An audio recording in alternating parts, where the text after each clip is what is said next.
different. How different? Impactful, cutting edge. Let's take this form, this very American tradition of entertainment into the 21st century, the new millennium. Okay, no. What's the name of the show? The Wendy Williams Experience.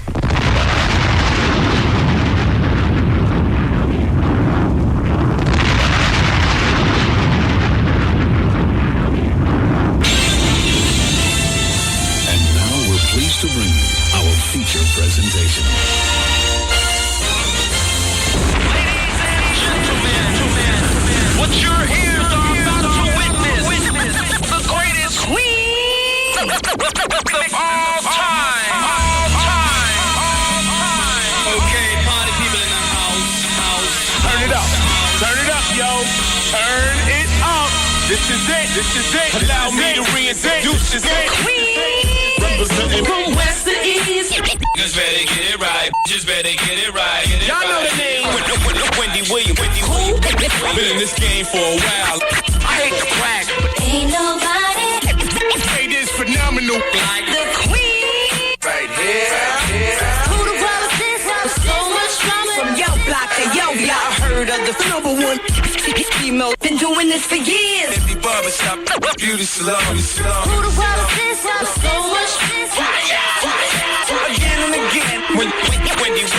Bringing your name up. A lot of you haters scared to death. She at it again. Wendy Williams. She in it to win.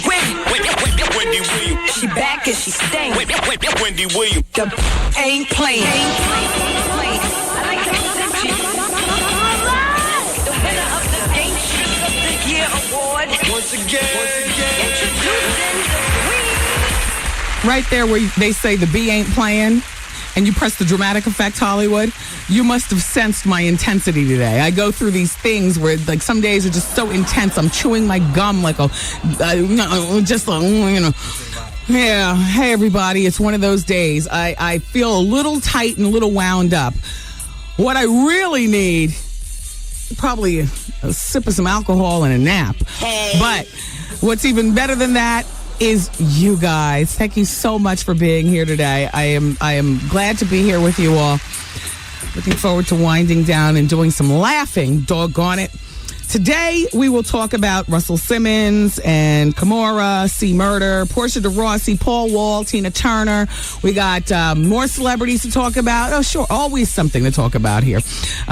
Next hour is Advice Hour. If you're new to this show, this is a show about food, music, movies, gossip, anything going on in pop culture. That's what we talk about. So I think you'll enjoy it. It is what it is. And welcome to the Wendy Williams Experience.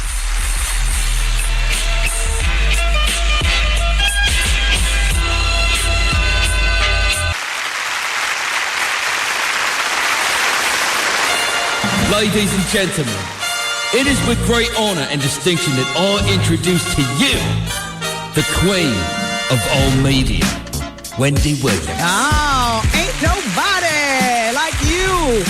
Hey, everybody. Welcome to the show. It's the Experience. I think I either am hungover from last night or I need an EPT. What do you think? Well, you know, I'm in the traffic and I felt like maybe I wanted to vomit or something. And then I said, no, you know, I need to eat something. One of those mornings where I forgot to eat something. And I said, I don't know. We had a great time at the champagne party last night. Man, we drank and ate and toasted. The PPG stallions walked around like the models they are. They were thorough, right, Hollywood? Very thorough PPG stallions. Those are our dancing girls. They're coming to Puerto Rico with us to add they're the girls that add the sexy to the party. In little tiny skimpy outfits, you know, they're up there shaking it and wiggling and walking around and barely nothing. And, you know, yeah. They'll be in Puerto Rico doing the same. Thanks, girls.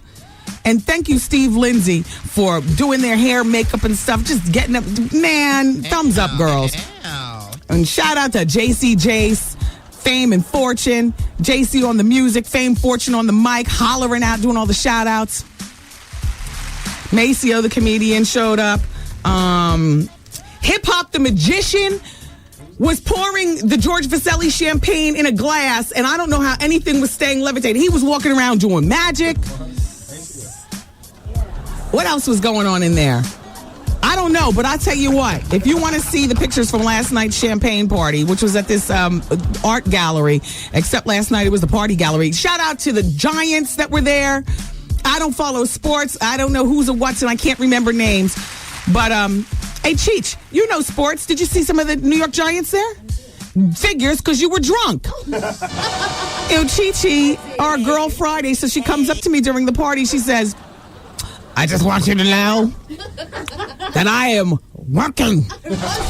I know it seems like I'm having a good time, but I am working. I was like,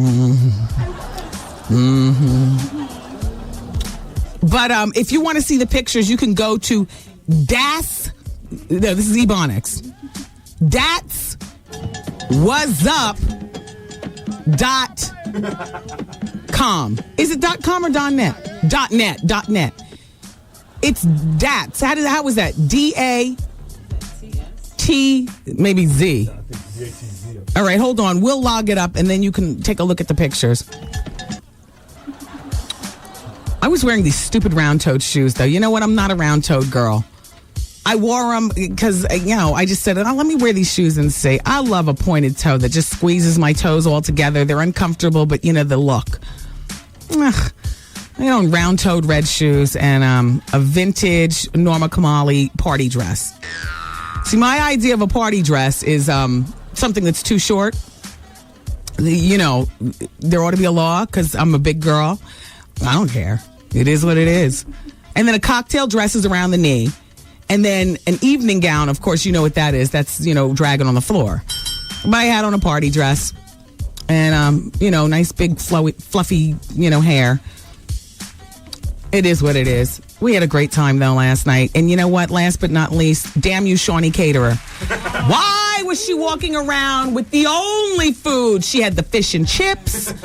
She had lamb chops. We're eating lamb chops. It's 1 o'clock in the morning. Oh, my gosh. What else did she have that was delicious? Oh, the shrimp cocktail. She had the chocolate-covered strawberry, and the whole party was just going wild for the food. The Shawnee Caterer is just... I'll hook you up with her website. I don't know it off the top of my champagne-laden head. Shawnee's mother was there, who I love. She helps her daughter out in the business. I love that connection. Mrs. Shawnee was walking around with the platters, helping out, her daughter's business and stuff. And I mean, Shawnee's catered for Hillary Clinton, and Shawnee is catered for, the Spike Lees. She's catered for a lot of things, and she's the official caterer of the Wendy Williams Experience and all my outside events. Plus, like once every maybe 45 days, she'll surprise us with food here, which I love. She's just such a class act. Such a class act. Hey, Elisa, back there in the office, what's Shawnee's website? Oh, C. Murder's out. I mean, on bail, but he's out. Yeah, there's a killer on the loose. But they haven't proven that he's killed, which is why they're giving him a retrial, right? Yeah. They're giving him a retrial. So perhaps there's a wrongly accused man on the loose. Or a stone cold killer on the loose. Oh, there's Elisa calling up with Shawnee's address. She's thorough. Back there just booking and, we were talking about cater by Shawnee dot what? .com? Is it .com? S-H-A-W-N-E-E. Okay. S-H-A-W-N-E-E. So it's caterbyshawnee.com. Take a look. She's fabulous. So he's out. And, I guess we can elaborate later, but there's nothing to really elaborate on, Paul Wall, speaking of prison and killers, Paul Wall's going to play a prison guard in a new horror movie called The Furnace. I like him, Paul Wall. I wasn't feeling him, 60, 90 days ago, but all of a sudden I'm on. Look, I get sway any which way the wind blows. I dig the dude. Let's go to the telephone. We don't have anybody working the phones today. Oh, yes, we do.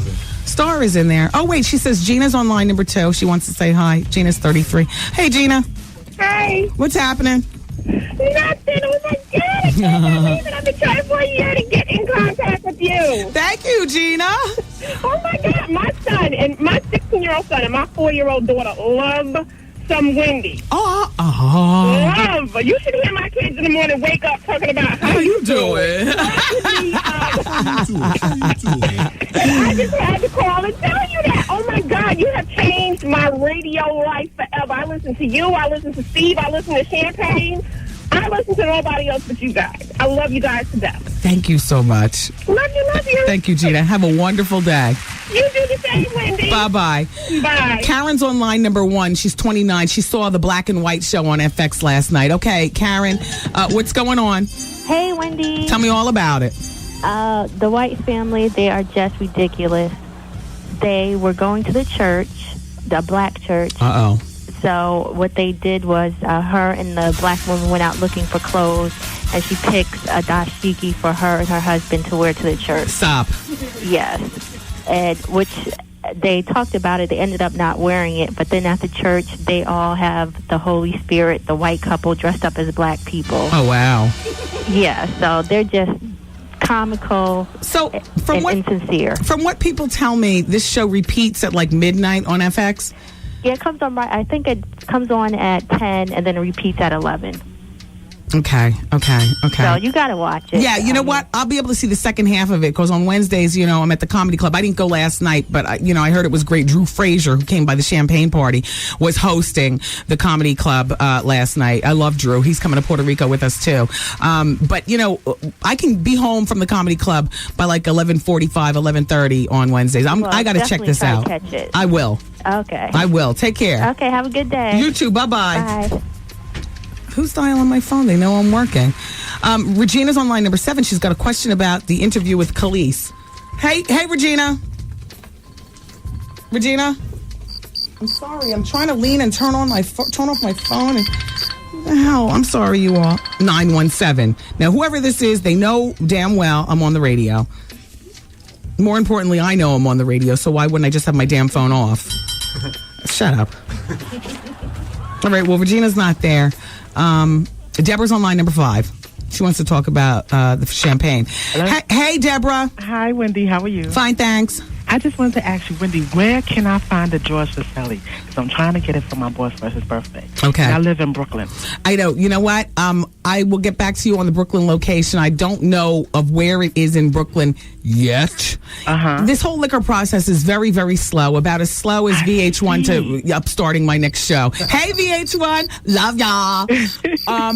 But here's the thing. Uh-huh. If you go to Allerton Liquor on Allerton Avenue in the Bronx, okay, they keep it stocked. Mm-hmm. Over in Queens, Queens. If you go over to Guy R. Brewer, and I'm going to tell you, Rochdale Winery. Okay. Call them in advance to make sure that they have it in stock because somebody from South Carolina just went to either one of those locations and bought $10,000 worth of the champagne and brought it back down to South Carolina to sell it on the black market. Really? So the champagne is being bootlegged because we don't have clearance yet in South Carolina. Every state has different liquor laws. So call each store first and then go and check it out. And you said there's different flavors in there, right? Yeah, four different ones. The starter bottle, it will cost you $59.99, and the rosé, which is the highest, is $259.99. And then in between, the gold is, I think,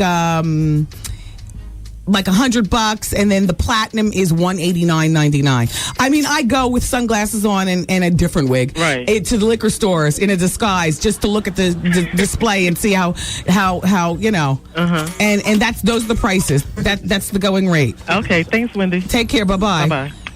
Laugh now. If you watch Blowout with Jonathan, then you'll know how excited he was when he finally got a barcode. The whole barcode thing is just tripping me out. So I go up in there. I like to check on the product. And if I see something I don't like, I'm very dramatic about it. I pull off my glasses, pull my wig off, throw it on the ground, and say, "It's me. And I see what you're doing. I don't have good placement." And I start moving everything up to the front of the store, just rearranging, just to You won't keep it where you got it. It is what it is, and I'm glad you're a part. Wendy, man. My problem is I have a boyfriend, and the thing is that he wants to marry me.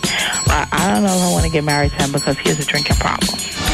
Oh. The Wendy Williams Experience.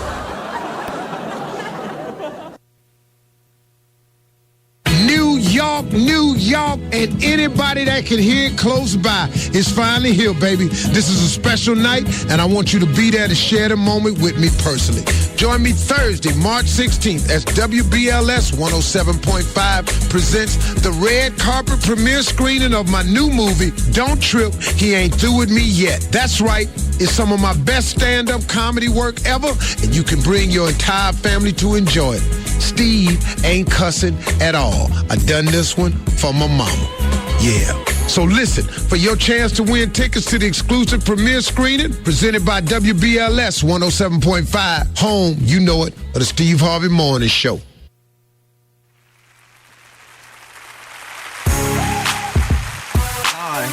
Wait, my headphones.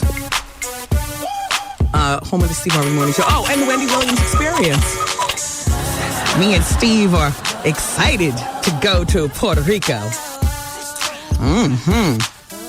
I was just reading a fax behind the scenes from Shamika Allison Chan. She says, Moet who? I made a sip switch to George Vasselli champagne.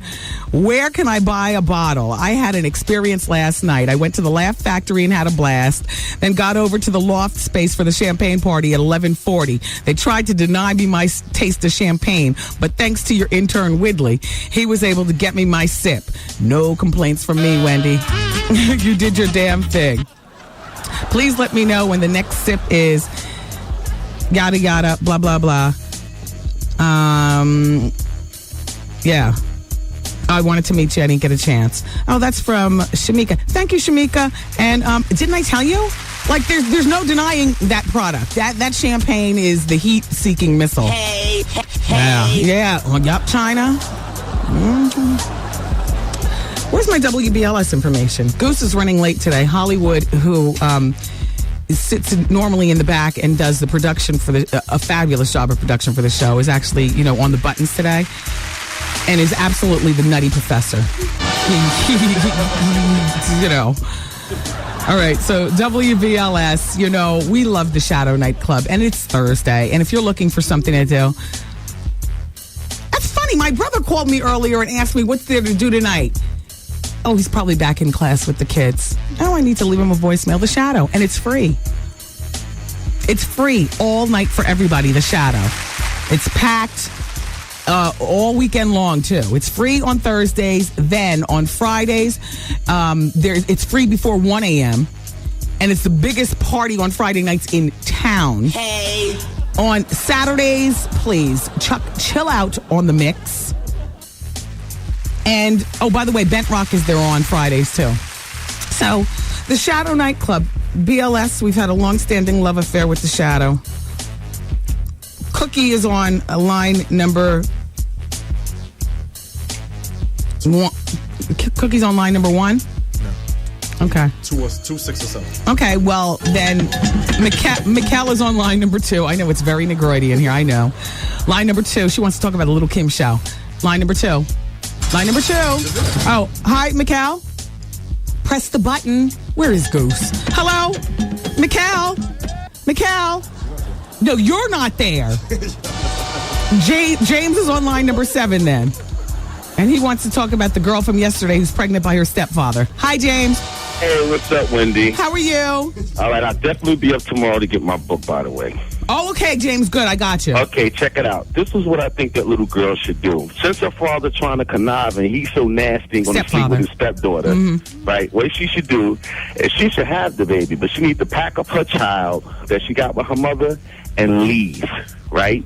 Go away, have the baby. Now, since the father's 57 years old and trying to get her own apartment, she needs to have the baby, get child support, get her life together, and don't try to... Since their family's dysfunctional anyway, she needs to get herself together and stand up and be a woman. Yes. And not ever cross the mother path again or use her mother assistance to stand on her own. Yes. Because her father's trying to connive and he's talking about get apartment on the side or something like that. Right. So she could work either two ways. Either she could act like she's going to get an abortion and then she could move so she could have money to go. But see, here's the thing. Then ultimately speaking, you're denying a child a chance to know the father. And that's wrong. You know, the mistakes that adults make should not have to impact a child's life. In a lot of circumstances, but there are exceptions to every rule. There are fathers that don't deserve to see their child forever, just like there are mothers who deserve to be hated because of the piss poor job they've done. And think about this. Sorry for cutting you off. Go ahead. If she was sleeping with this man for 18 months at 19, I think she's lying. Since she's been her family been dysfunctional anyway. I think he was sleeping with her since she's 17. Well, and she's not telling the truth about the whole situation. I do think that also, especially since she had her first child when she was 16. So clearly she's been, out there for a while. James, so it's just a mess. Wasn't that a mess when I read that during the bonus hour?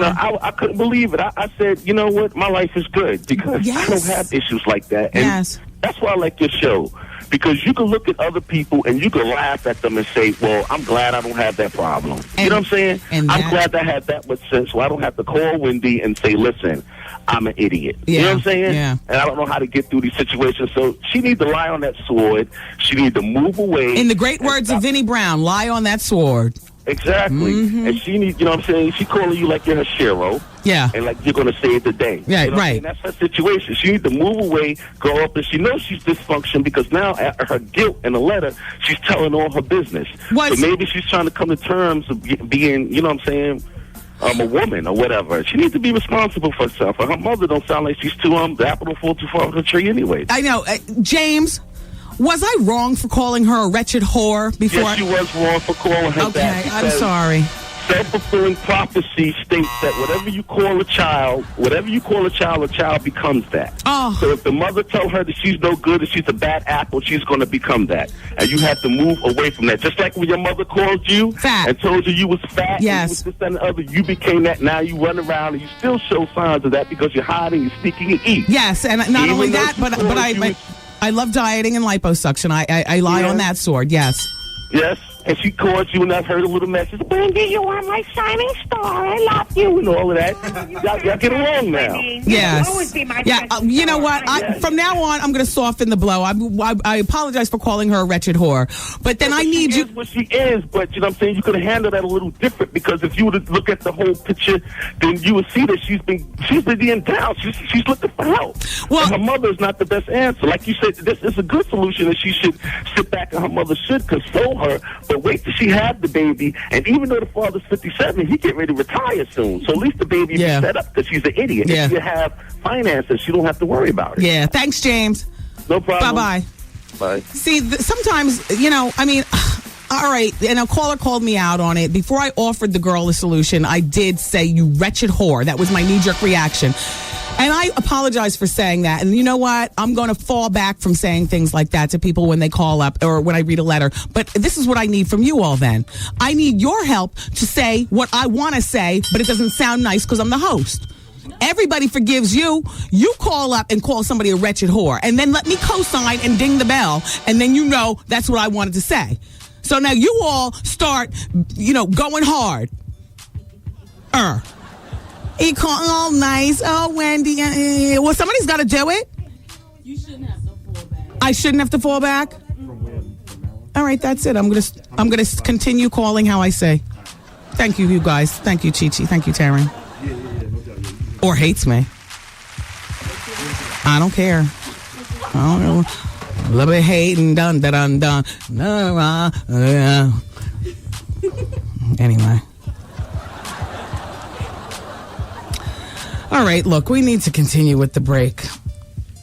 Somebody please stop sending me these faxes regarding Marvette Brito. I know, Marvette Stees. Nothing, this is not shocking. Hey, Marvette, they're talking about you on the fax machine, but I'm going to fall back because you got the good clients. Just keep bringing them my way.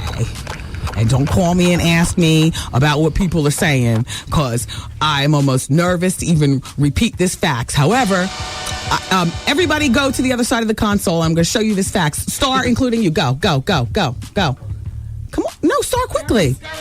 Now, Hollywood, I need you to turn all the music on. Marvette Brito is a fabulous woman. She's a publicist. However, turn all the sound effects out. I want everybody to look at this at the same time because it involves somebody that we all know besides Marvette. And then, Jessica just rolled into the room too. And then I just want to hear not sound effects, but you all do it.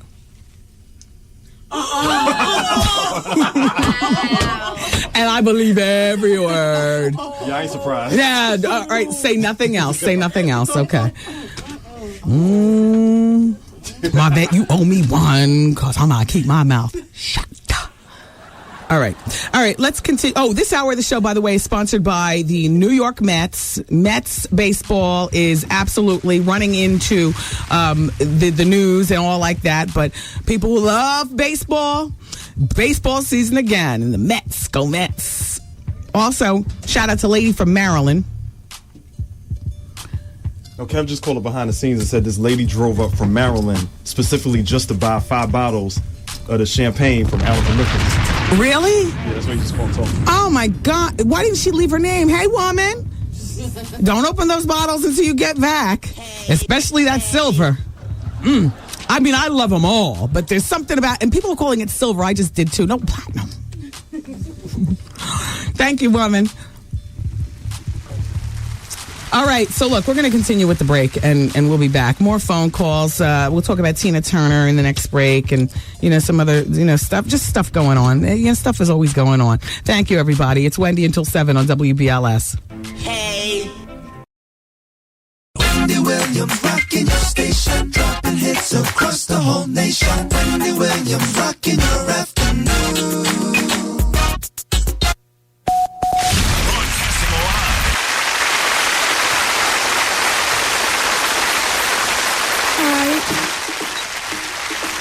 Goose is here. Maybe we'll drive straight between the lines as opposed to all crookedy like Hollywood. Love those dudes.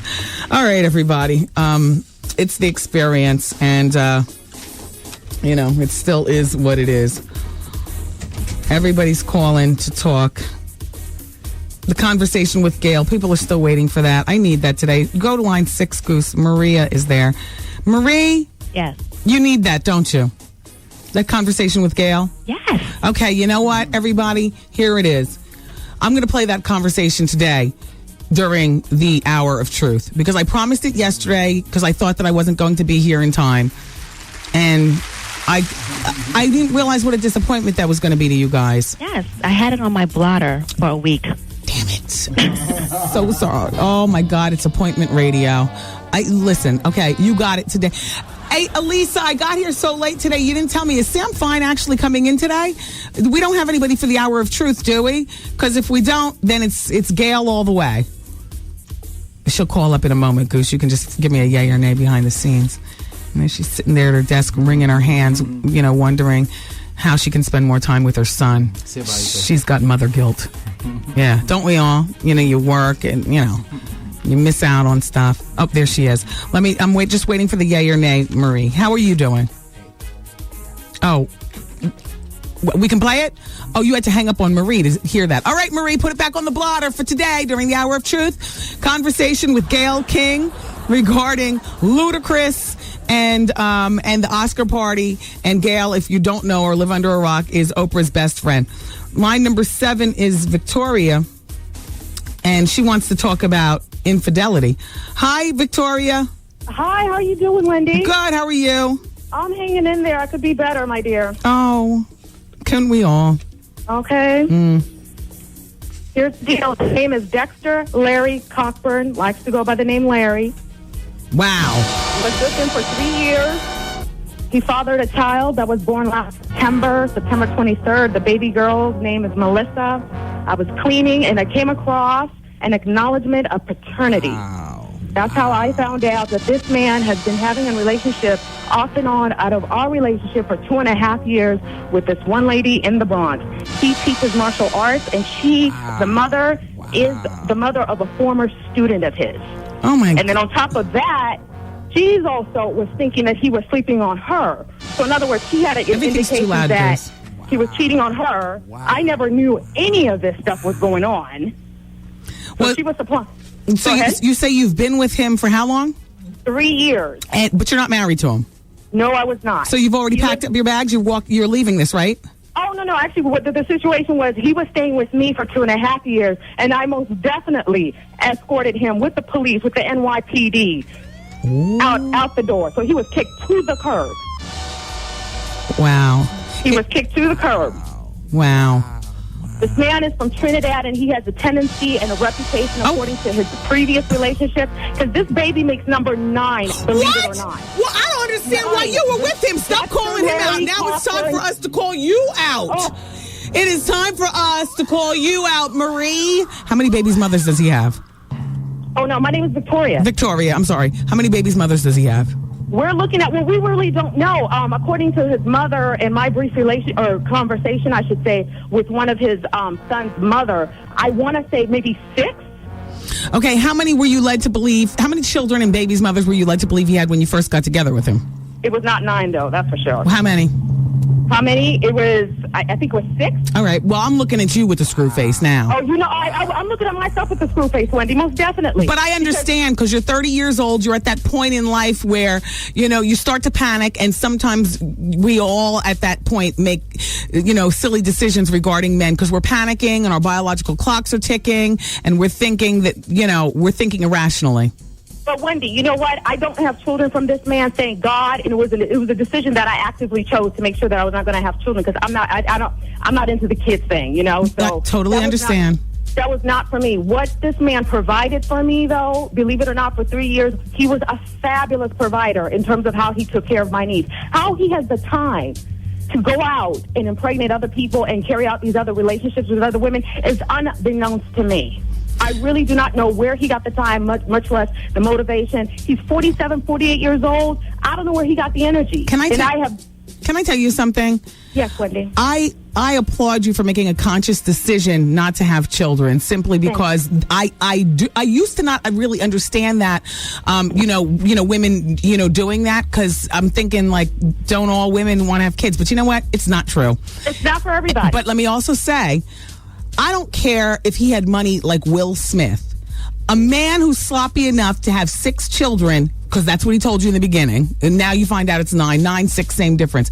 Exactly. I don't give a damn how much money he has. You have got to look at the very fiber of the man, and I'm looking at you crazy like, but it's okay, because we fall down, and now you've gotten up, right? I have. I'm trying. I'm definitely trying. I mean, my heart has been torn out because I did care for this man. Yeah. But you're right. There is no looking back. There is no taking this man back. This man is a dog. And the chick Imani that keeps on calling him, so forth and so on, she better wake up. She better wake up. She better wake up. Yeah, well, All right. Well, I'm glad you woke up, Victoria. Thanks for calling. Thank you. Dexter Larry Cochran, ladies. Watch out. Oh, my gosh. She just has blown up his... You're in. Larry is on. Okay. You are a dog. Okay. Larry Cochran from Trinidad. Victoria, thank you, Wendy. Goose, hang up. Hang up on her.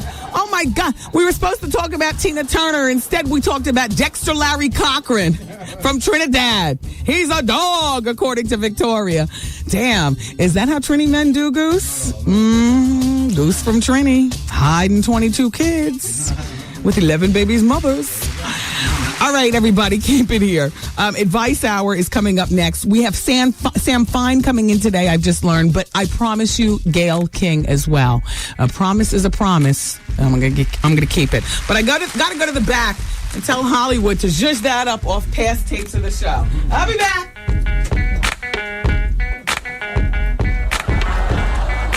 How you doing?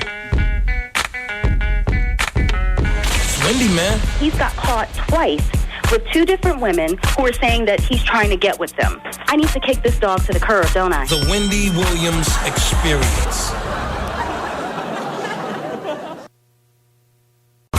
Everybody needs some. Should I leave? Like, is that selfish to my son? Come get some. Let me tell you, Wendy, it's really a trouble with a dude. Advice out. I'm having a problem with my fiance and his family. I was in a relationship with this girl for like 18 months. She told me the relationship meant nothing. Always drama. Call Wendy right now. 1-866-GET-WENDY.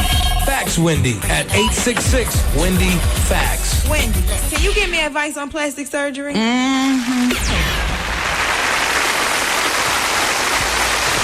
Alrighty, everyone. Welcome to Advice Hour here on the show. The phone calls are lining up. My good girl, Jessica, otherwise known as Jessica. She's in the other room. She's one of the mommies.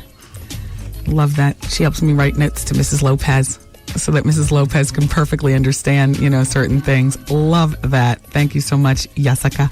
All right. Anyway, 866-GET-WENDY. Call up and I can try to help you with the snafus going on in your life. We don't know each other personally, so therefore, once you hang up the phone, you don't have to hear my big mouth. It's a lot different talking to me, I would imagine, than talking to like your mother, or your best friends, or, people who are in your life to follow up or criticize you. Me, I criticize once and we hang up and that's it. It's time for Wendy's Medical Minute. God, here we go again. Once upon a time, aspartame was listed by the Pentagon, do you know this, as a biochemical warfare agent? I did not know that, but here's the medical report. Wow. Today, it's an integral part of the modern diet. It's sold commercially under names like NutraSweet and Canderel. Aspartame can be found in more than 5,000 products, including fizzy drinks, chewing gum, tabletop sweeteners, diet and diabetic foods. Diabetic foods, breakfast cereals, jams, sweets, vitamins, prescriptions, and over-the-counter drugs. The list goes on and on about aspartame. Well, aspartame is a very controversial food additive. It's one of the most controversial in history. I'm reading all this stuff to you guys, but I'm reading it with disgust. Here we go. Look, let me finish. The most recent evidence links it to, are you ready for this? Leukemia, lymphoma, and it has added substantial fuel to the ongoing protests of doctors, scientists, and consumer groups who allege that aspartame should never have been released on the market, and that allowing it to remain on the market is killing us by degrees. That's it. That's the Medical Minute. And you know what? That's it. I've had it. I have had it. I've had it. What the hell doesn't kill us anymore? Do you know what Star is doing? She's on errands today. She's across the street at Duane Reade purchasing Dove deodorant and Adidas deodorant for me. I want to try both of them because I'm off the aluminum as soon as she comes back here. What the hell? And this Medical Minute, I'm sorry if I'm pulling you all into the black hole of hypochondria like I have. I'm sorry. There's aspartame. Now what are you going to do? We fat asses have to go back to eating regular sugar? 180 calories for a can of soda versus 0 with the diet blah, blah, blah. But the diet blah, blah, blah is aspartame. It's killing. What? 180 calories? Then we stay fat? What? Wow. I can't take it. And water is just not good enough. Just when I thought I could escape it by adding, Crystolite and stuff. Crystolite is aspartame. What? I'm about to do my lean cuisine in my LA weight loss. I got my lean cuisine right here. What the hell does this have? How is this going to kill me? And if I don't eat it, then the fat's going to choke my heart and kill me anyway. I swear I am one burrito away from a full-blown disaster, and I can't. Oh, my God. Okay. Look. See, the Medical Minute is officially over, but you don't understand. With me, because I'm a hypochondriac, this aspartame thing is going to dwell in my mind for the next 48 hours until the next medical issue comes up. Crap. I got to go. All right, that's it with the Medical Minute. Ugh. I think I want to cancel the Medical Minute. But then that would be me living in my head. Because, see, I would have found out about this aspartame anyway. I've always known about it. So these are the issues that swirl around in my head. Now I like them to swirl around in your head. And that's why I have the Medical Minute, so that you become as, medically scared as me, so that you don't look at me as a weirdo. Instead, we're all weirdos together. Now you've got it. I had it. I coughed in your face, and now you have it too. So here we are. Welcome to the Wendy Williams experience. Now you can experience a bit of what it is in my head. My God. Is that sugarless gum you're chewing? Is that Orbit's Goose? No, this is the new one, the nice one, and I think it is sugarless. So yes, that's sugarless. That's Dentine Nice. That's got Trident.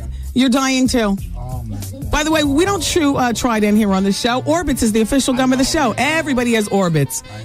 And orange is our favorite flavor on the show. What? The orange Orbits is crazy. Crazy killer with the aspartame. What the? I'm going back to regular gum. Now all my teeth rot out. And as a toothnista, what the hell? You know, what the hell on this show? Oh, God. Look, my head. Oh, my head. Oh, my head.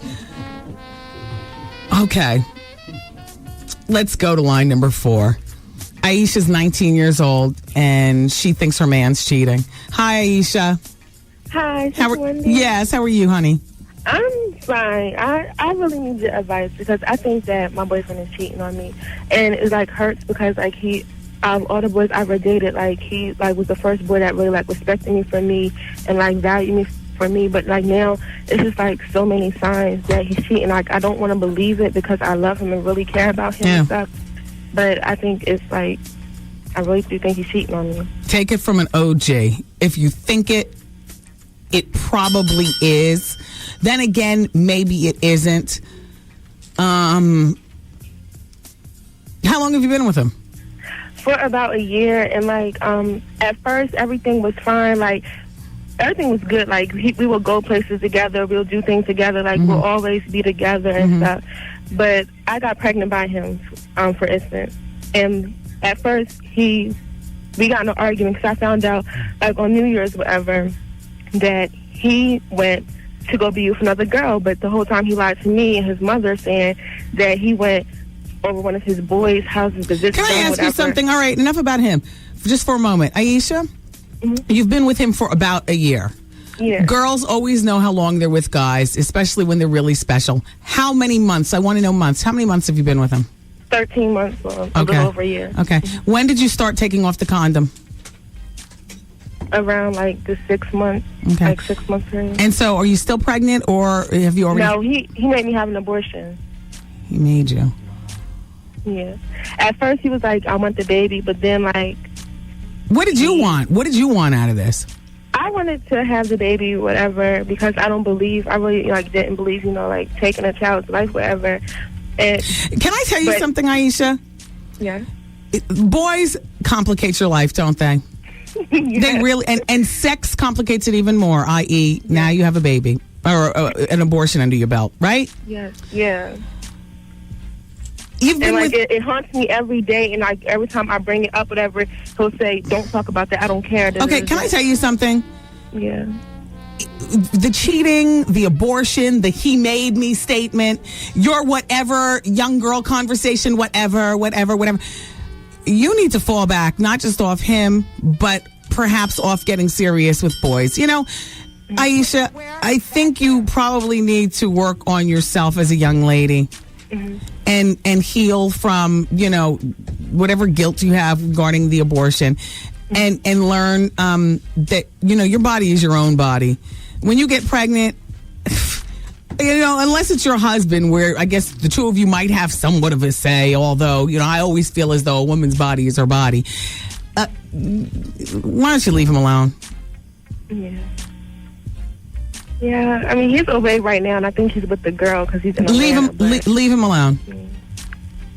That's what I thought. I just needed clarity because I know you speak the truth. So. Well, it's my truth, which is not exactly other people's truth. Sometimes I find myself lying to myself in my head. But, that I work that out with myself when I drive. All right. Thank you, Aisha. Thank you, Wendy. Bye, honey bunch. Bye. Joanne wants to know what really goes down in strip clubs. She saw on line number 5. Hey, Joanne. It's Wendy. Hello. How are you? I'm good. How are you? Good. So what's your question regarding strip clubs? Oh, is this Wendy? Yes. Wendy, you are so my friend in my head. I love you. Thank you, Joanne. I love you, too. My advice was really for the woman calling a week ago about her husband that she thought was addicted to the strip club. Yes, and she found the receipts from the boom boom room. Exactly. And I was the waitress that talked to you when you and your husband came in for the champagne at the club. At what club? At the Penthouse Club. I talked to you about why no girls were there that night and how boring it was. Yes. Everybody, my husband and I had gone to Larry Flint's Penthouse Club here in the city. And we didn't have such a good time because nobody danced with us, you know. And the big secret was the time of night you were there. All the good girls are already in private rooms. Oh, wow. Here I thought it was a racial thing. No, not at all. It is a money thing with those girls always. Oh, wow. And so I guess they figured if the wife is there, then we might be tricking up money out there with the lap dances, but we're not going into a private room? Exactly. You might enjoy the champagne, but in a casual PG way. Right. Wow. Yeah. I mean, because because we upstairs, we dropped, a few bills on dinner and the whole bit. Wow. Yeah. So in conclusion, what goes on in the clubs is? In conclusion is this. I sum it up that anything that goes on the main floor could be fine and respectable and sexy fun. Right. And anything that happens in a private room, nothing that's respectful to your relationship is going on. Thank you. Yeah. Joanne, you sum that up beautifully. Anytime, Wendy. I'll be your consultant. Thank you, Joanne. I'm writing a novel. When it's all done, I'll call you. Okay. Thanks, Joanne. Bye-bye. Bye-bye. And that's what goes on in the Boom Boom Room. The woman who called last week, she said she finds receipts. He goes there at least once a week, her husband. And I said originally nothing wrong with that, nothing wrong with a lap dance. But then she said it was for the private room, and I was like, no good. That's right. It was for over a year and a half she'd been finding, these receipts and stuff. So I said he's having an affair in his head with, or something is not going, your marriage, he's cheating. And she was very, very quiet and very sullen, the woman. But, so there's Joanne. She's a pro. She knows.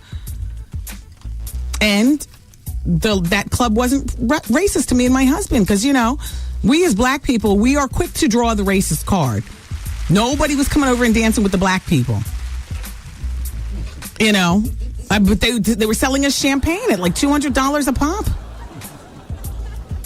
Turns out, I guess all the girls, like she said, in the private rooms, putting it down. Oh, yeah. All right. How much time do we have left on the break? 1 minute. Okay. Let me read this. Wendy?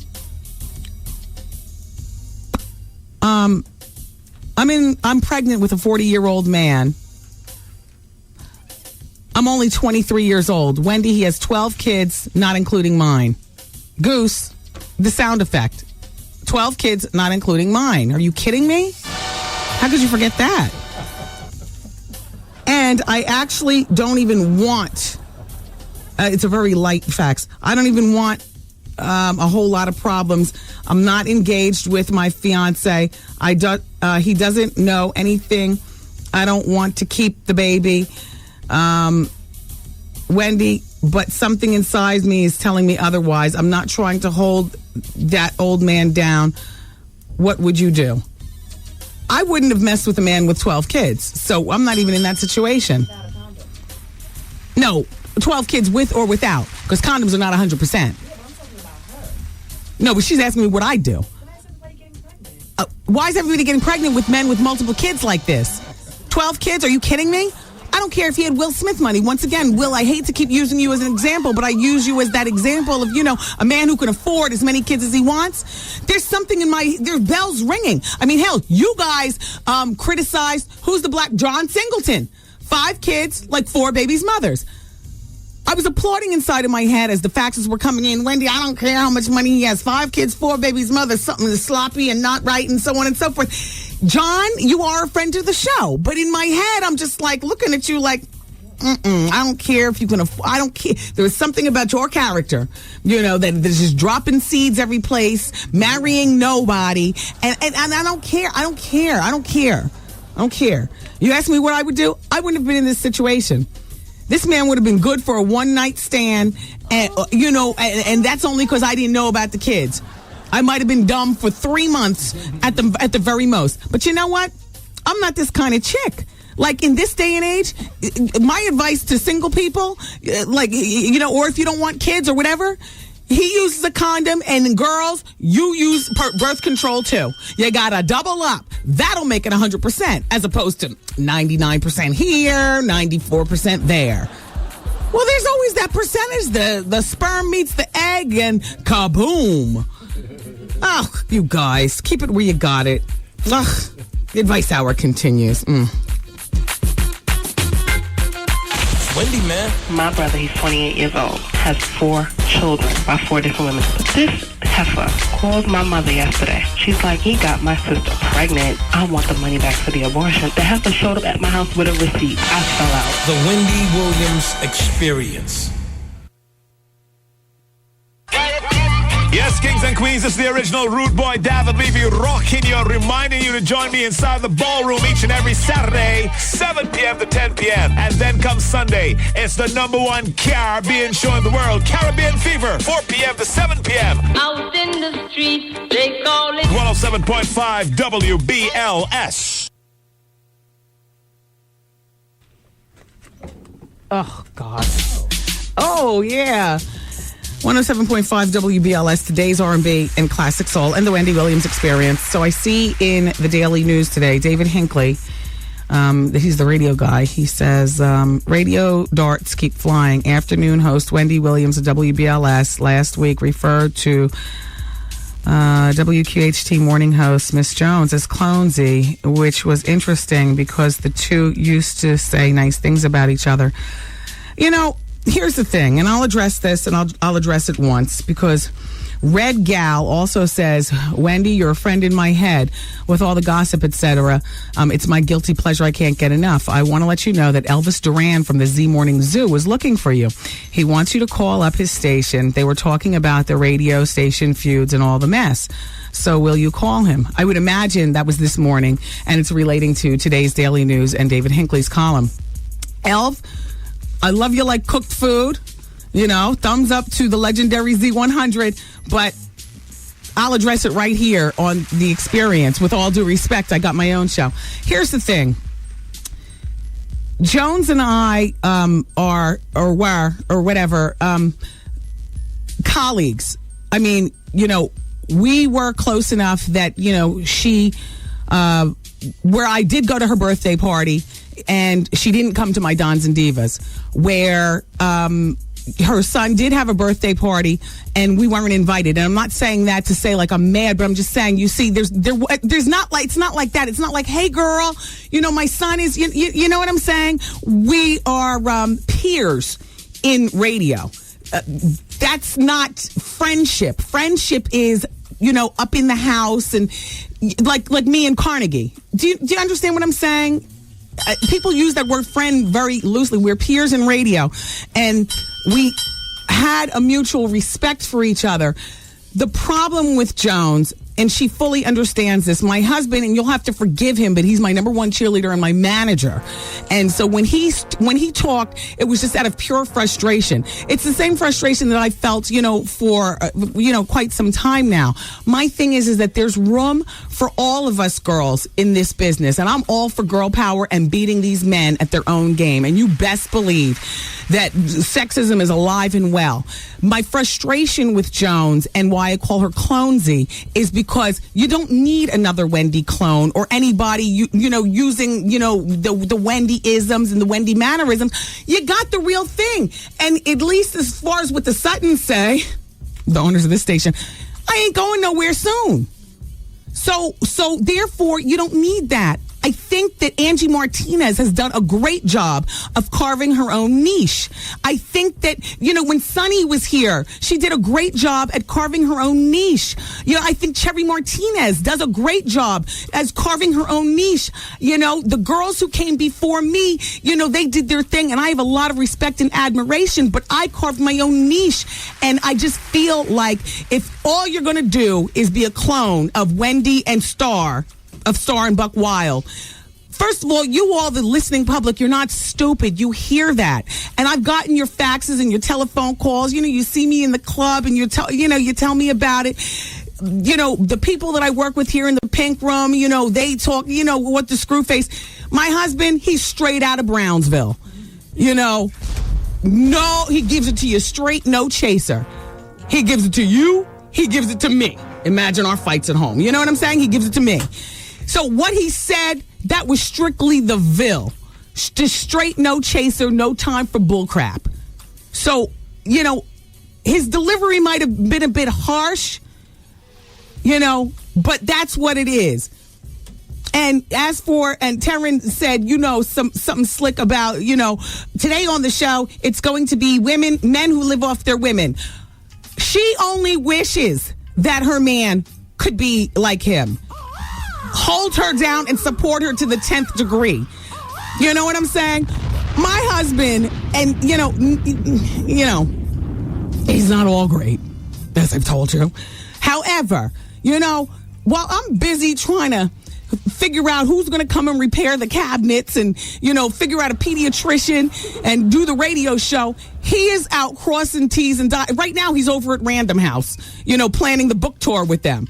Earlier this morning, he was doing the wrap-up for the Champagne. And we're going out to, I mean, you know, right now, he's doing that. He's planning the next Dons and Divas. He's planning what the hell's going to go on down in Puerto Rico. He is my manager and my manager, and he holds me the F down. And she would be so lucky to have her man evolve into what my man has evolved in. Because I didn't meet him as this. I met him as a person who, damn, you know, he's hot. I think I've never had like boyfriends and stuff all up in my mix because nobody's ever, you know, measured up to it. I guess that's why I ended up marrying him and stuff like that. And this is not hate on Jones. This is just saying, carve your own niche, do your own thing. Girlfriend, and I'm saying this in the real girlfriend Jones, there is definitely room for both of us to get this money and make these moves. And sisters be doing it for ourselves, and we got to stick together. But don't get it twisted. By cloning somebody and also by being slick and trying to put it out there, women who live off their men. Jones, you know Kevin way better than that. Don't get slick, okay? You know what the hell Kevin does for me. And with me. You wish. Wow. And I wish you well in the pursuit of. Wow. In the meantime, do you, and let's make this money. And let's make these moves. And that's it. I'm not going to address it anymore. That's it. There is no hate. That was frustration. And the frustration that you heard delivered on the radio, that was the Ville. Straight no chasers. Just straight no chaser. And passion and stuff. You know, we've been together for 11 years and married for 7. And he was with me through just whatever. It is what it is. How'd I do, Taryn? She good. Goose. Beautiful. You didn't get any hate out of that, did you? No. Okay. It was gracious. That was real. I mean, I'm trying to, you know, because the listeners now will twist it into something else, perhaps, maybe some hate or something like that. Don't get it twisted. That'd be hard for them to do that. Let's beat these men at their own games. Let's get this money. Let's raise the stakes, Jones, so we're not making 75 cents to every man's dollar. So we're making dollar for dollar what they're making and more, you know. I am accomplishing that. You know what I'm saying? And I'm leading the charge, you know.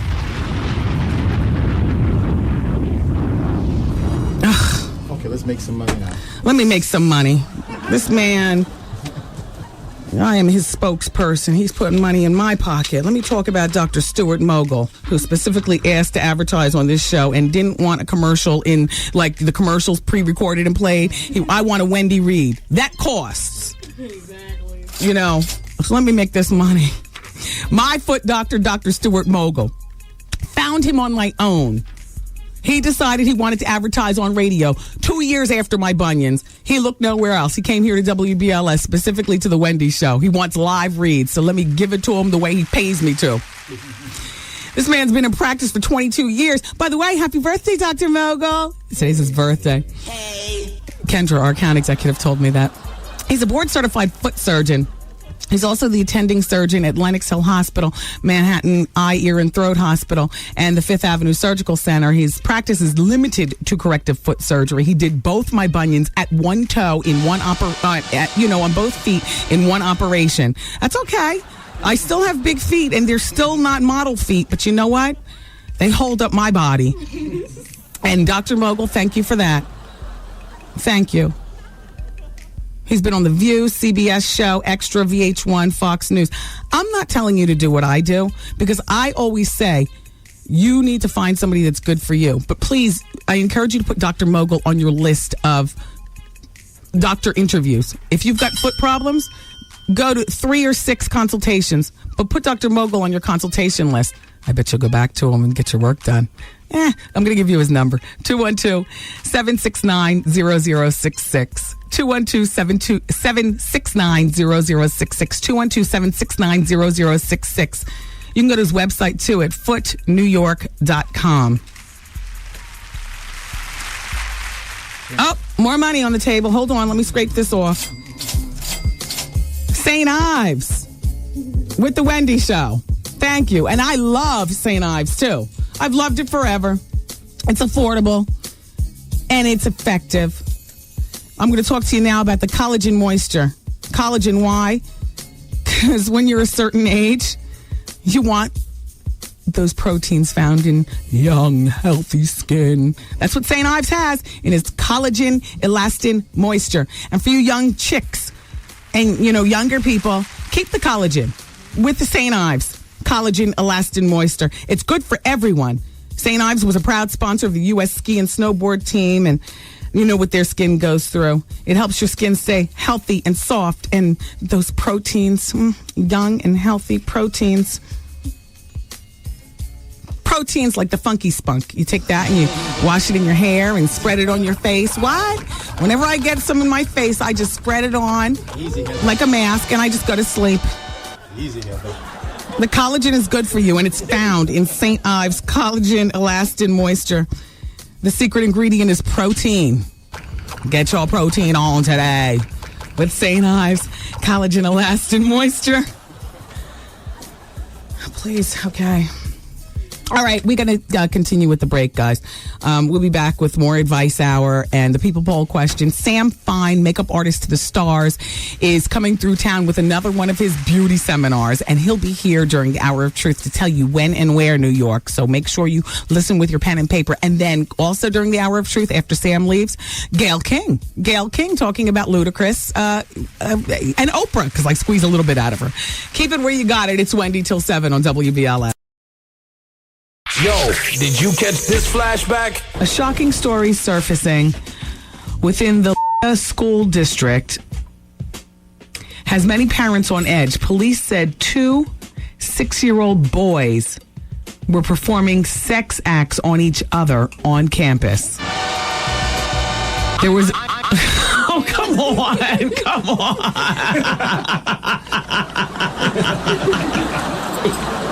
How you doing?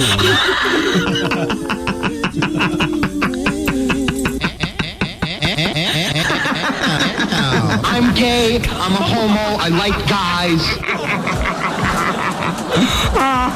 I'm embarrassed. Why am I laughing at this crap? Come on.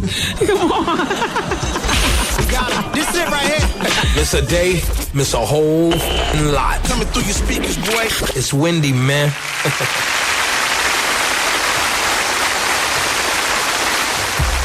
All right, everybody. Yesterday, after hearing the Medical Minute topic regarding antiperspirants containing aluminum, oh, God. I'm sorry. I was just having thoughts in my head about something in my personal life. No. Everything is fine, but just kind of like tears of joy. Wait, hold on. I'm not sharing nothing with you all until I have worked it out. You know how I am. I'm a plotter and a planner. I don't share nothing until I got a solution. Hold on. And I should know in about 30 minutes.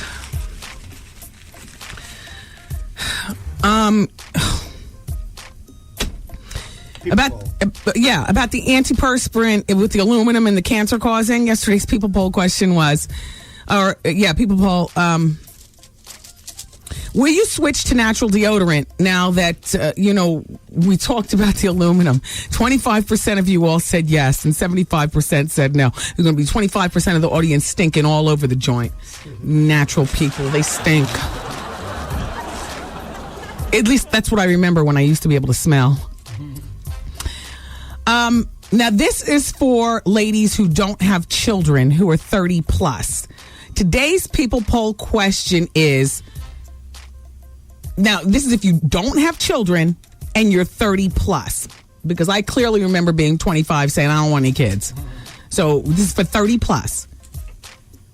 Ladies, do you have the desire to be a mother? Do you have the desire to be a mother? And I'm talking about, women of a certain age, 30 and older. Do you have the desire to be a mother? And give me I'm so confused. Go to my website, thewendywilliamsexperience.com, and answer yes or no. Wait, hold on a second. Wait, turn off my mic.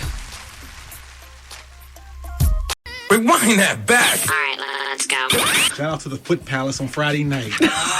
And the dude knew who I was from the show, too. Shut up! I'm at a foot party, and this guy said, excuse me, but what is your name?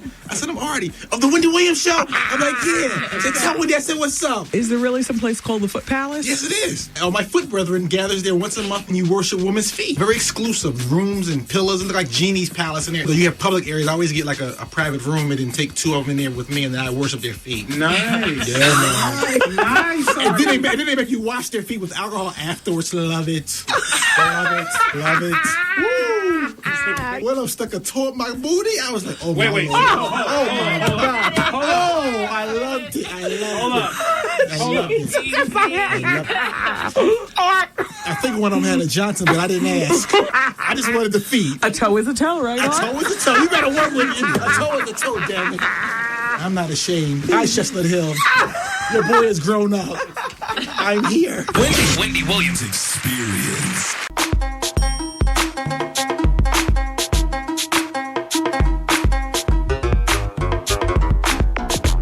God, I was just explaining to, my squad something. That's between us, you all. Okay.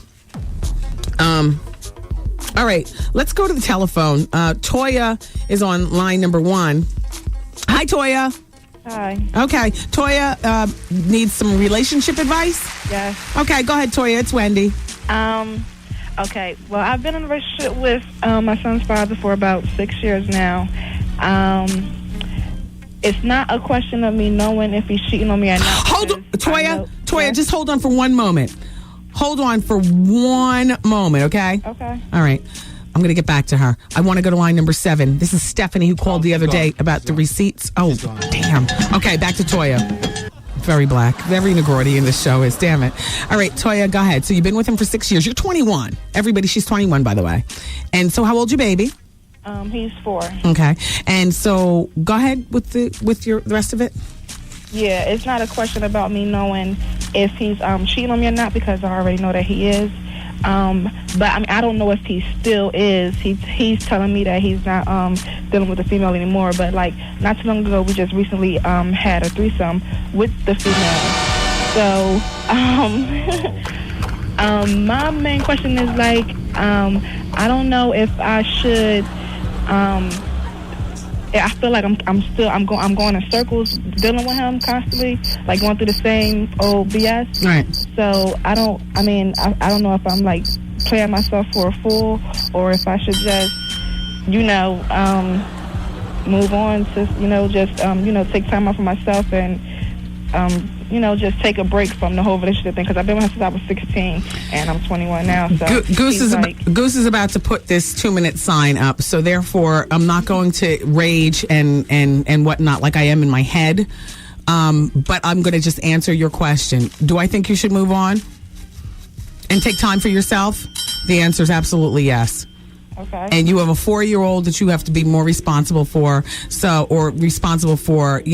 have an education that, do you have an education? I mean, did you go to school? Yeah, I just recently received my GED, and I'm registering in a technical school right now for massage therapy. Are you bisexual? Yes, I am. Okay. By the way, I don't consider it cheating if you had a threesome with your man and then he goes on and continues to mess around with the woman. Yeah, I mean, I consider that you. Either. Yeah. But because he was he been messing with her for around 2 years or so, I guess. Yeah. I'm assuming it was been 2 years. Yeah. And I just recently found out about her in October, and she's a pretty cool she's a cool female. She's older. She's 28 years old, and he's around her age too. So but they were also friends before I even met him. Okay, I don't need any more details. The question was, should you move on and take time for yourself? Absolutely. And you need to get your child support, and you need to, focus on what you really want out of life, Toya.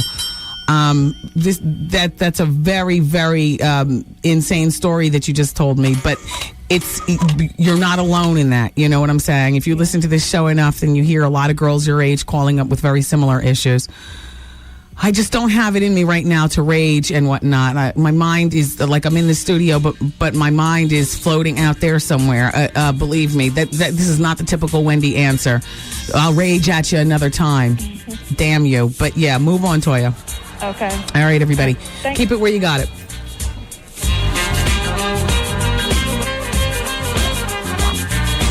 Wendy, man. So I called you 3 weeks ago about me and my boy had a threesome and how he touched my butt. He came to me saying that he really want to have sex with me. Well, you should have known that when he touched your butt. The Wendy Williams Experience.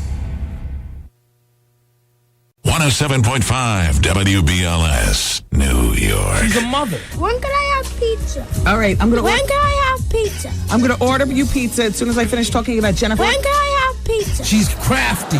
I made all the furniture in my apartment. I made a couch. I don't do thrift. Goodness knows how many people farted on that couch. She's a singer. All that I'm given is the things that I'm... No. Okay. All that I've been given. Okay. She spazzes out. My guides have told me that Foxy Brown's hearing is not as bad as Foxy Brown claims. What? What? Okay, now what? let me just... She's what? What? She's gangster. Back off. Don't pass me a glass, and I'm taking it to the head. This is my bottle. That sip was for Jersey. She's the queen of all media. Wendy Williams. Girl, better leave me alone before I buy your radio station and send you home. Wendy Williams Experience.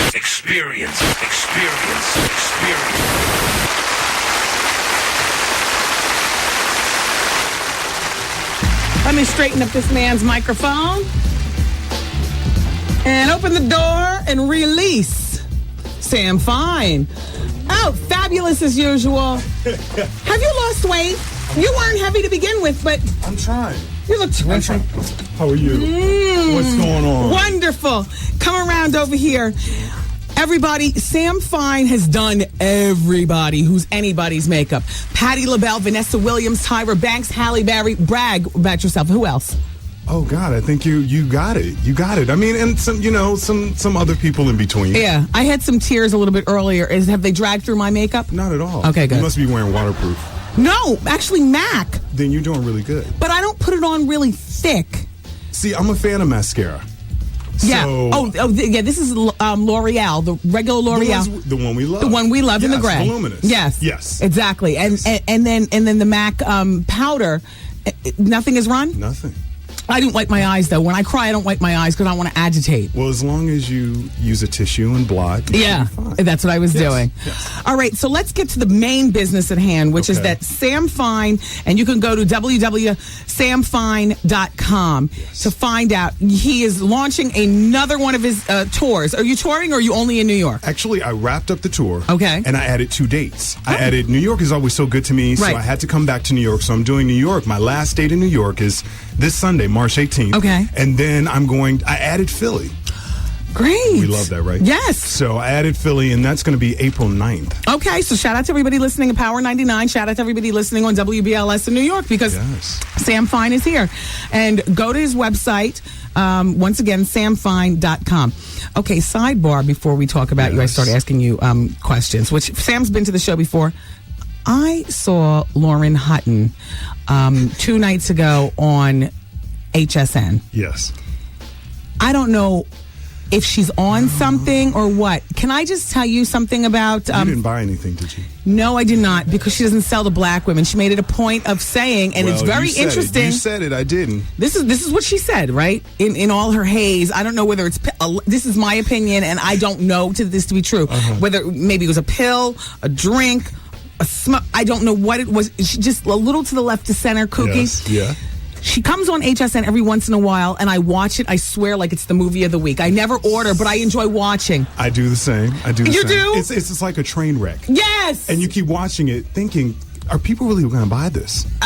And she's a nut. It's entertainment, though. And can I tell you something else? In my opinion. Yes.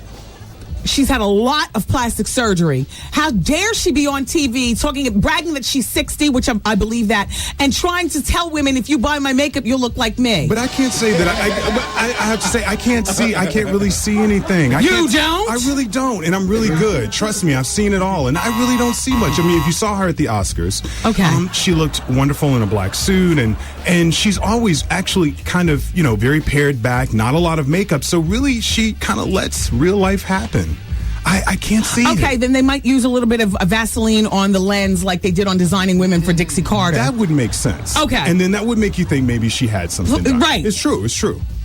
Okay, then I go with you, because if you know... Because you saw her at the Oscars, no? No, I didn't. I'm not interested. Okay. Well, I caught that. Yeah. And she looked her age. Right. I mean, beautiful. But she is beautiful. Yes. You know who else is beautiful for that age? Diane Cannon. Oh, yeah. And she hides a multitude of sins with the long hair. And I understand that. But look, she's still got the body of Drop It Like It's Hot 25-year-old. It's true. She used to kick it with Cary Grant. And I'll tell you what, if those two women, along with many others, and Goldie Hawn, you got to put her in that. If that's that age, then I'm not scared. Well, we don't look the same as we did before. We're taking better care of ourselves.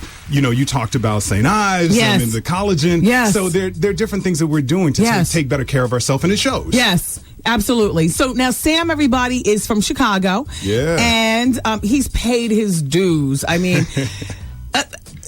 I always ask him the same question. I'm going to ask you again because I want clarity. So, your makeup line. I'm working on. That's why I'm doing a tour because, Wendy, where did you learn about makeup? Really? I learned from my mother, and she was an Estee Lauder girl. And she was making do. She was making do, but she's considerably lighter than me, and Estee Lauder is not for me. So how did you learn to deal with your challenges? Trial and error. And that's why I'm doing a tour. Okay. You cannot give people a product. You can't tell women this is for you when you aren't educating them. We grew up in I have 3 sisters who are older than me, and I'm the youngest boy, so I definitely know the female perspective. Yes. And growing up, I mean, I watched my sisters get their hair done in the kitchen. Yes. We grew up with that. Yes. We didn't grow up with makeup. Right. So for the tour, it really helps women to understand and to empower makeup artists who are going to address you when you show up on a photo shoot who don't have your color or don't know how to contour or don't know how to deal with a bleached brow or the mascara that we love. Yes. So those are the kind of things you're going to learn. So you can't just throw product at people if you're not teaching them how to properly use it. Yes. That is so true. So now tell me about what goes on when you're on tour. Don't forget to go to samfine.com, Philly and New York. Everybody else, unfortunately, he's not touring to you, but go to samfine.com because you do these tours. I did a 10-city tour, so if they didn't see me, they missed me. I was in everywhere from North Carolina to San Francisco to L.A., everywhere. Yeah.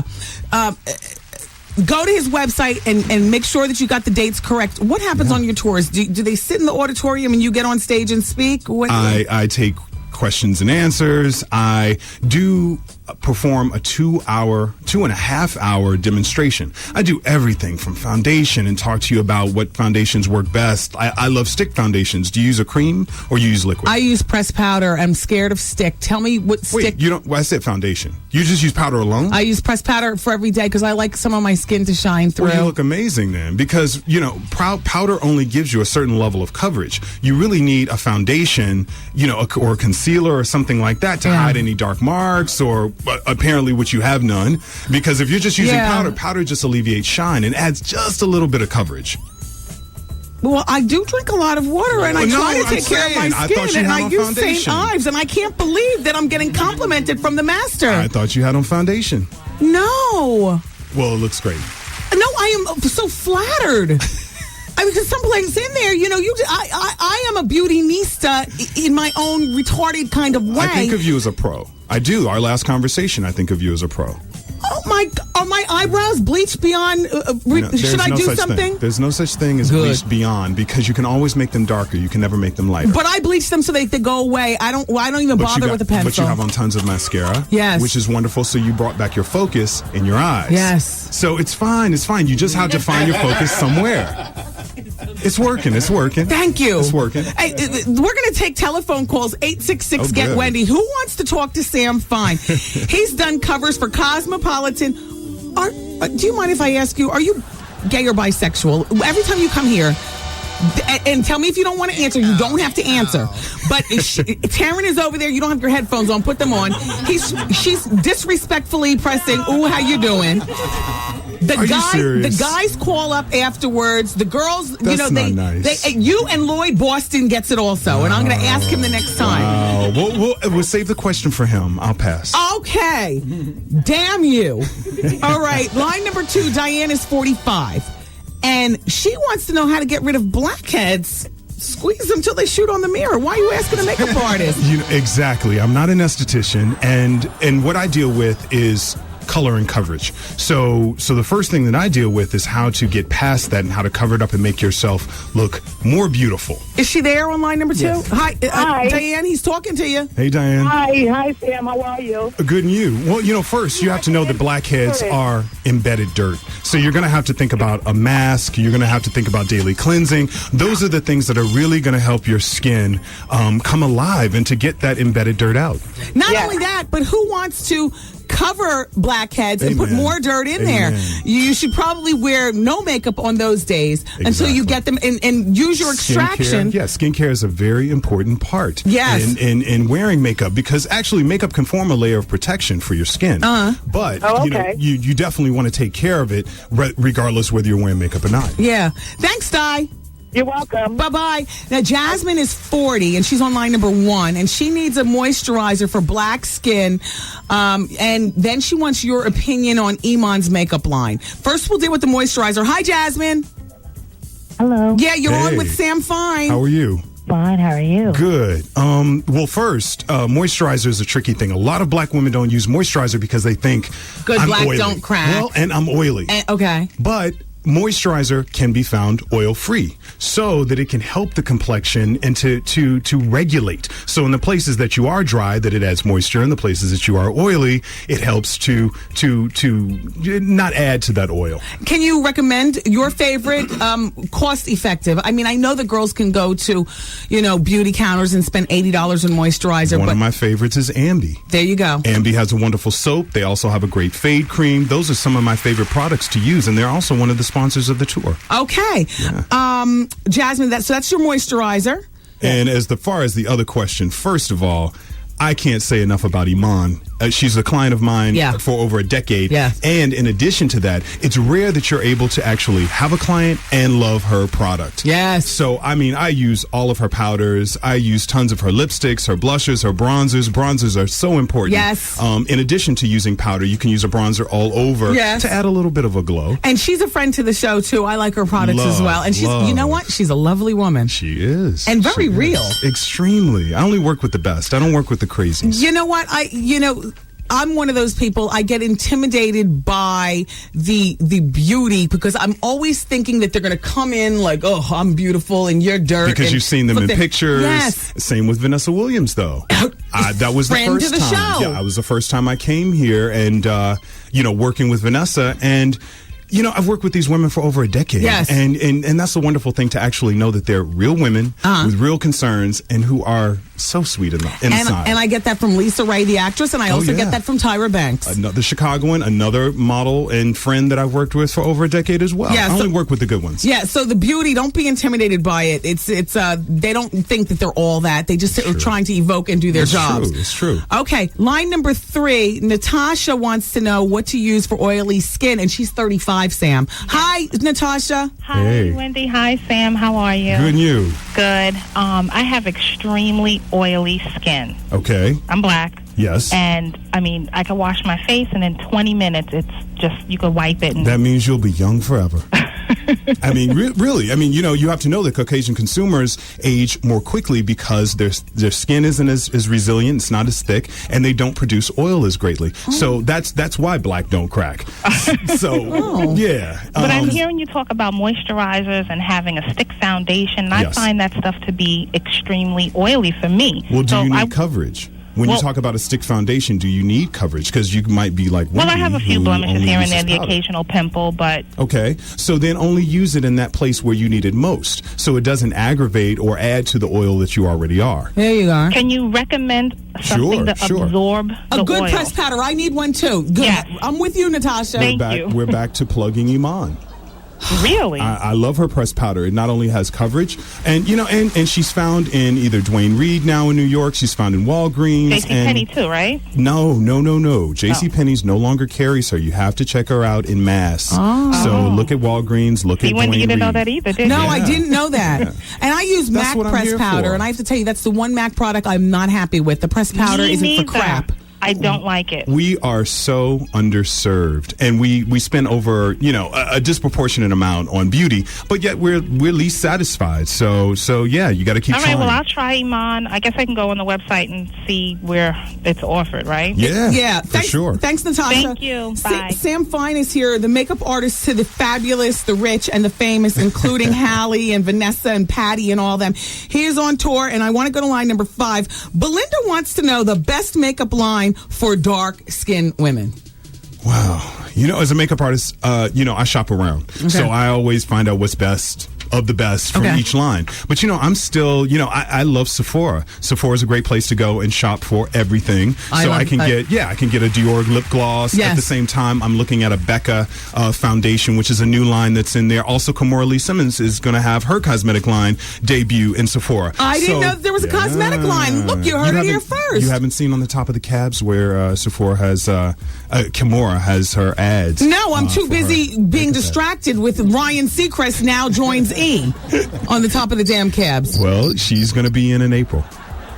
So there are some choices. So unfortunately, we have to sample. Kimora, that's great. Yeah, and I still use Fashion Fair. I still use Black Opal and Drugstore. So I have to break it up because when you work with women as fair as Vanessa Williams, and as deep toned as Iman and Alec Weck, you have to know that everything is going to work for each client. Okay, thank you. Harlem Hottie, friend to the show. Hi, Harlem Hottie. She says, Wendy, please ask Sam how to do first timers deal with putting on lashes. Oh, yeah. Go to a professional. I mean, a first time $300? well, no, she said putting on lashes. She didn't say lash extension.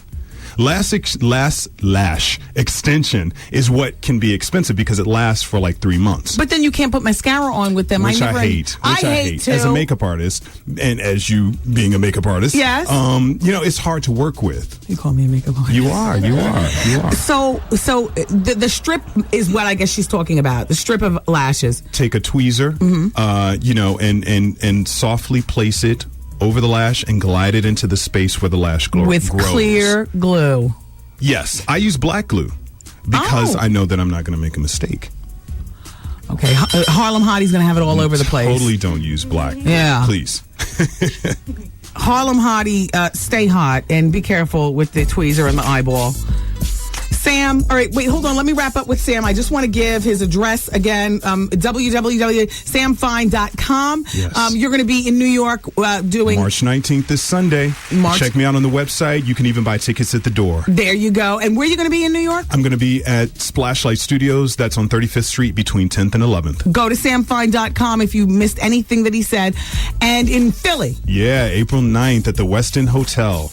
Okay. Listen, you also have a toll-free telephone number. Can they get the same information from the website? They can get the information and leave us a message in case they have, they want to send in a money order or a cashier's check. Oh, my God. Okay, this is great. 877-FINE-101. That's easy. 877-FINE Fine 101, as in, makeup session. Fine, Fine 101, 877. Thank you, Sam. Thank you. Thank you. And thank you for the bag of goodies. Oh, my pleasure. My pleasure. And everybody keep it where you got it. We're going to replay Gayle King. Wendy, man. I met up with this guy. We were together. We were at his house. And why do you think his thing wouldn't work? Do you think maybe he's... How you doing? The Wendy Williams Experience. New York, and anybody that can hear it close by is finally here, baby. This is a special night, and I want you to be there to share the moment with me personally. Join me Thursday, March 16th, as WBLS 107.5 presents the red carpet premiere screening of my new movie, Don't Trip, He Ain't Through With Me Yet. That's right, it's some of my best stand-up comedy work ever, and you can bring your entire family to enjoy it. Steve ain't cussing at all. I done this one for my mama. Yeah. So listen, for your chance to win tickets to the exclusive premiere screening presented by WBLS 107.5, home, you know it, of the Steve Harvey Morning Show. Oh, and the Wendy Williams Experience. Oh, shout out to the Renegade Fox. Turn this up. Yeah. This song was featured on my CD. Oh, how dare you! I will get another deal, and I'm telling you, it will be recognized. Hey, that was a good CD, and that also was a good song. Thank you, Renegade Fox. Turn this up. He rapped on this with Prodigy from Mobb Deep, and it was crazy. And thank you, everybody who supported my CD that was released last summer on Virgin Records. I'll put out another one. More fire, more fire, more fire. Shout out to Crybaby. Crybaby, we had a conversation last night at the champagne party. And doggone it, don't you think that was the champagne talking? I'm very serious, Crybaby. I need more information. Shout out to Don Ron, too, over in Queens. He's got his auto detailing spot over there. And Ron and I sat and laughed during the party. It was very fun. We had a great time last night. Once again, shout out to all of you all who came to the Loft Space last night for the champagne party. We will be doing those every few weeks, so I'll let you know where the next one is. And come and sip and luxuriate in the taste of George Vasselli champagne. It's well, it speaks for itself. I don't feel as though I have to talk about it, too much, because you could taste it, you could say it's terrible, but I'll tell you, it got rave reviews by the real deal people. All right, WBLS, proud sponsors of the GED Connection. What they do at the GED Connection is they help you get the extra help that you might need in order to obtain your GED. This time, though, to get that help, you don't have to leave your house. You just turn on Channel 13 every Tuesday and Thursday at 6 a.m. with a repeat at 12:30 p.m. Speaking of repeats, we're going to repeat the Gayle King Wendy chat regarding Oprah and Ludacris in our next break. So how long is that chat? 10 minutes. Okay, good. It's 8 minutes long in 10 minutes. So that encompasses the whole break. So I'll use that time to run around the radio station and do stuff. This hour of the show is brought to you by Nissan. Let me talk to you about LA weight loss. That's what I'm going to use my time to heat up my lean cuisine. You know what I have today? I'm working on that. I'm going to Puerto Rico and working on it. I will never be thin, but I feel as though I'm the best I can be right now. And by the way, I lost the other half a pound. So I've lost 8 out of the 10 pounds on LA weight loss this time around. I have 2 more to go, and then I'm ready to get on the plane and go to Puerto Rico. What I love about LA weight loss is that I'm able to incorporate other things like restaurant eating and frozen food. I love lean cuisine. Today, for my late afternoon lunch, I'm having a sweet and sour chicken tenderloin in a tangy sweet and sour sauce with long grain rice. 2.5 grams of fat, and 290 calories. When's the last time you had a delicious meal for 290 calories? This is the kind of stuff that you eat when you don't cook for yourself on LA Weight Loss. Of course, when you do cook for yourself, they tell you all about, what to use and how to do it. You listen, the LA Weight Loss is a lifestyle. It's not some quick fix to a lifelong problem. If you're like me, your weight has been a lifelong problem, and you don't need a quick fix because that's how you gain your weight back.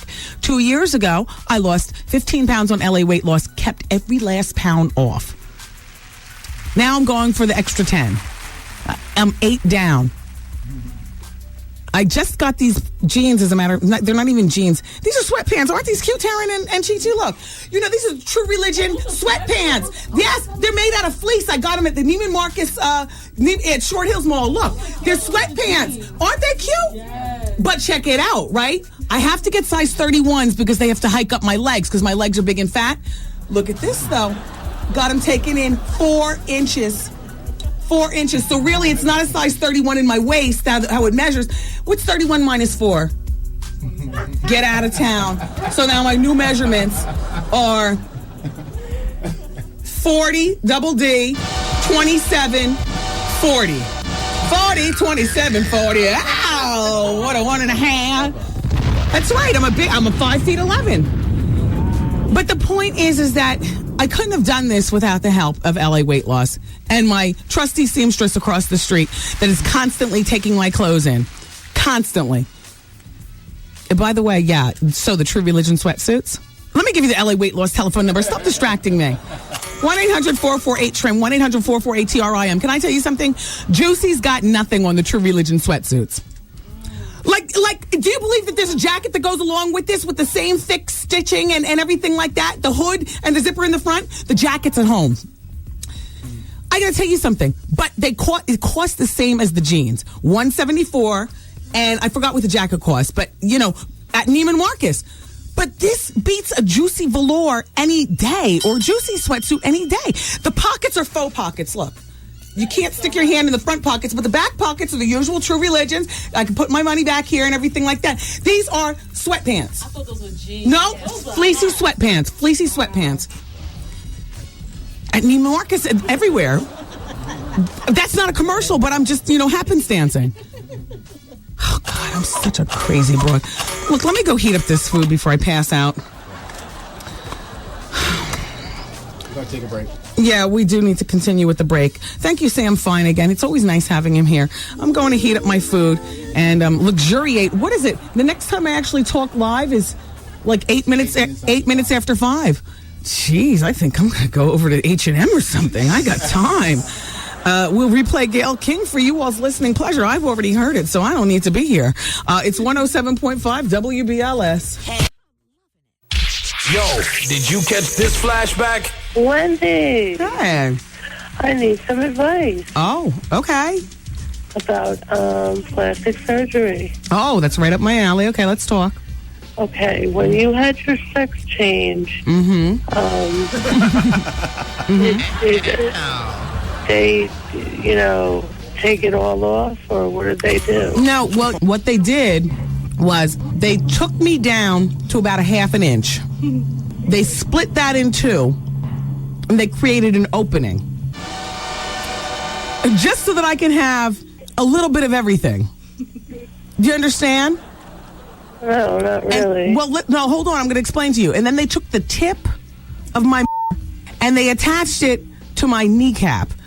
Oh, come on, Wendy. I'm being serious. I thought you were being serious with your question, so I'm being serious with my answer.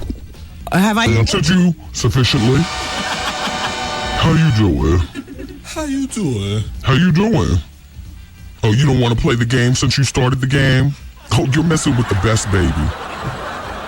No, we can go there. See? Coward. Coward. Hello? How you doing? It's Woody. And I'm out. Got him. This it right here. Miss a day, miss a whole lot. Coming through your speakers, boy. It's Wendy, man.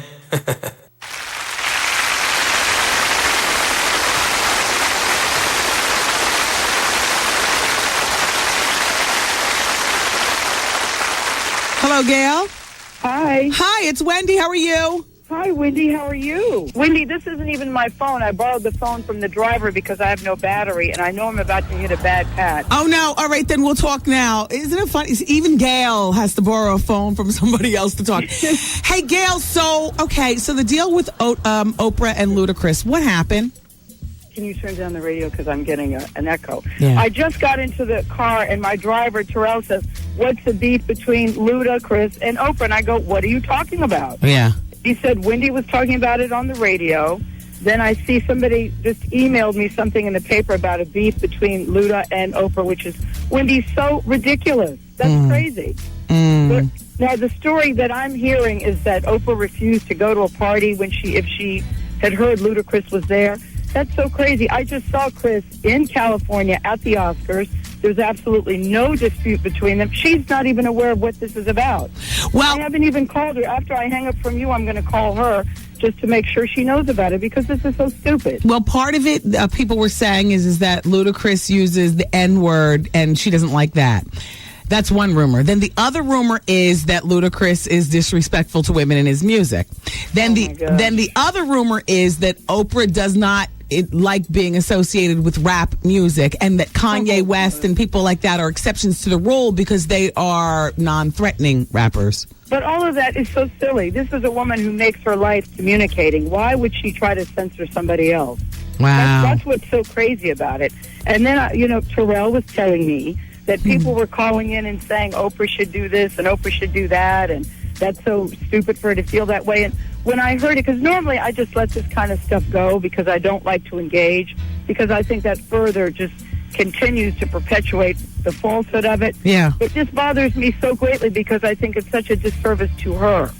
And that's why I'm Wendy, I've never called you before. No. And I don't even have all the facts. I'm only basing it on what Terrell has told me. But you gotta be kidding me. My source today, and reading this little thing that someone just sent me in the post about her refusing to go to a party. I love Chris. I just saw him. I think he's very talented.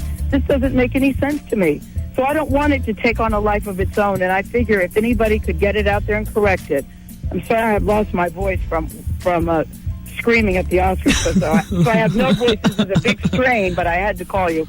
I figure if anybody could get it out there and stop it, it would be you. So that's why I'm calling you. Well, Gail, for years, people have told me that, like, you and Oprah were aware of my presence, but I just figured you girls just blew me off.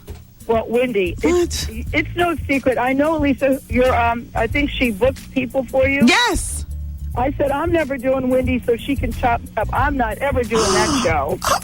But I listen to you. That's no secret. Gail. That's no secret. I would love if you'd come on the show. I was just coming to defend Oprah and say, stop it, people. Stop it. That's not nice. Would Oprah be mad with you if you came on my show? Well, I haven't even, you know what? I was so worked up about this. I didn't even call her first to say, can you believe what they're saying? Because her tendency is to say, look, let it go, forget it. You know it's not true, so don't worry about it. But it bothers me.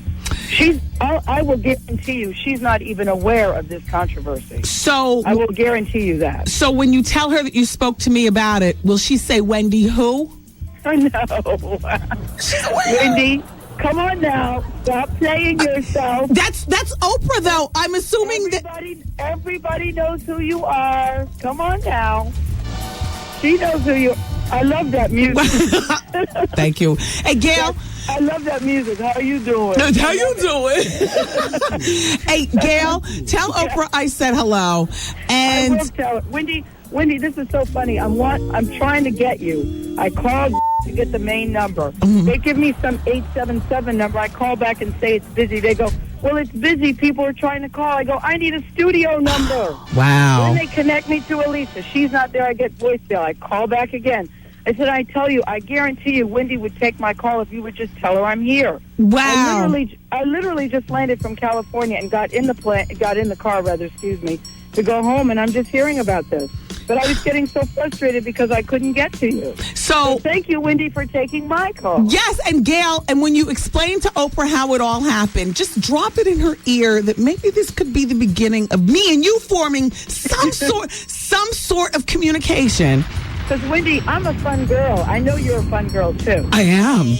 But how did this start? Was there something in the paper and then people started calling you? Yeah. I am curious. Yeah, it was. There was something in the paper, actually in the overnights, right from California, that Oprah was outside this party, and when she found out that Ludacris was in there, she left. She said, absolutely not.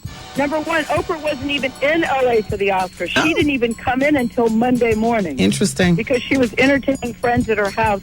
She didn't even get there till Monday morning to do her Oscar show. Did you see Oprah's Oscar show? No, because I'm always on. My girlfriend Lisa watches, and then she tells me in the commute coming home. Wendy, there's this new gadget called TiVo. I know. I don't use that. It's hilarious. Hey, Gail, but you want to know what I do love, and people seem to love about Oprah's show now? The conversations that you and she have. Yeah, it's funny, isn't it? Yeah, well, people... I mean, that just comes... If you have a very close friend, I'll bet you have the same conversation. We're no different than anybody else. Yeah, my friend Lisa Carnegie. We often you say... understand. Yeah. You understand. Yeah, I'm Oprah and she's Gail. Well, I really thank you, Wendy, for taking the call on such short notice. I really appreciate it. I just want you to put a stop to that ridiculous rumor. There's no truth to it. You're very... Oprah doesn't have any, to use vernacular, beef against Ludacris whatsoever. Or hip-hop music. Huh? Or hip-hop music. Well, I didn't say... there's no beef with her about hip-hop music, no beef with her about Ludacris. Okay, good. Great. Gail... No, does Oprah listen to hip-hop music? I'm not going to sit and tell you that, but she has no beef about hip-hop music. Gotcha. No, she doesn't. Gotcha. So... Okay, well, Gail, thank you so much for calling and clearing Wendy. up. And I'll keep listening. And I'll keep asking if you can come on. Okay. All right. I'll see you later. Bye, Gail. Bye-bye. Yo, did you catch this flashback? A shocking story surfacing within the school district has many parents on edge. Police said 2 6-year-old boys were performing sex acts on each other on campus. There was... Oh, come on. Come on.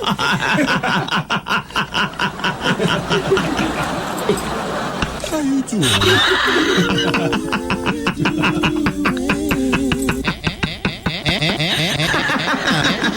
I'm gay. I'm a homo. I like guys.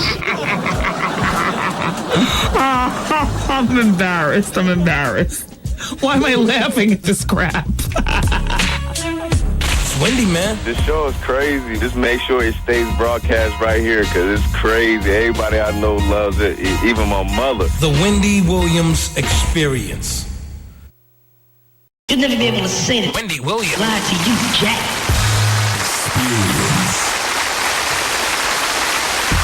Yeah, baby.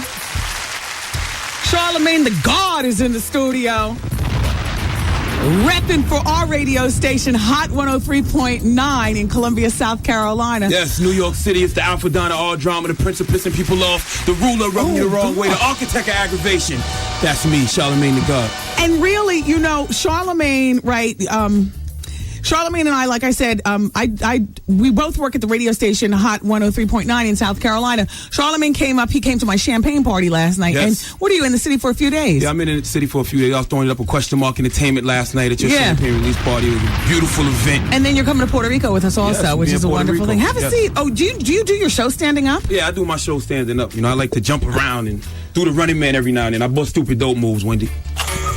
Every jock's got their quirky thing. I could never understand that standing up thing. And a lot of jocks, like to stand because they say their diaphragm and all that other kind of stuff. But look, I'm not going to bore you with jock talk because you got to be kidding me. You know, this is the experience. I don't have to interview another radio DJ. You know, hell, that's me.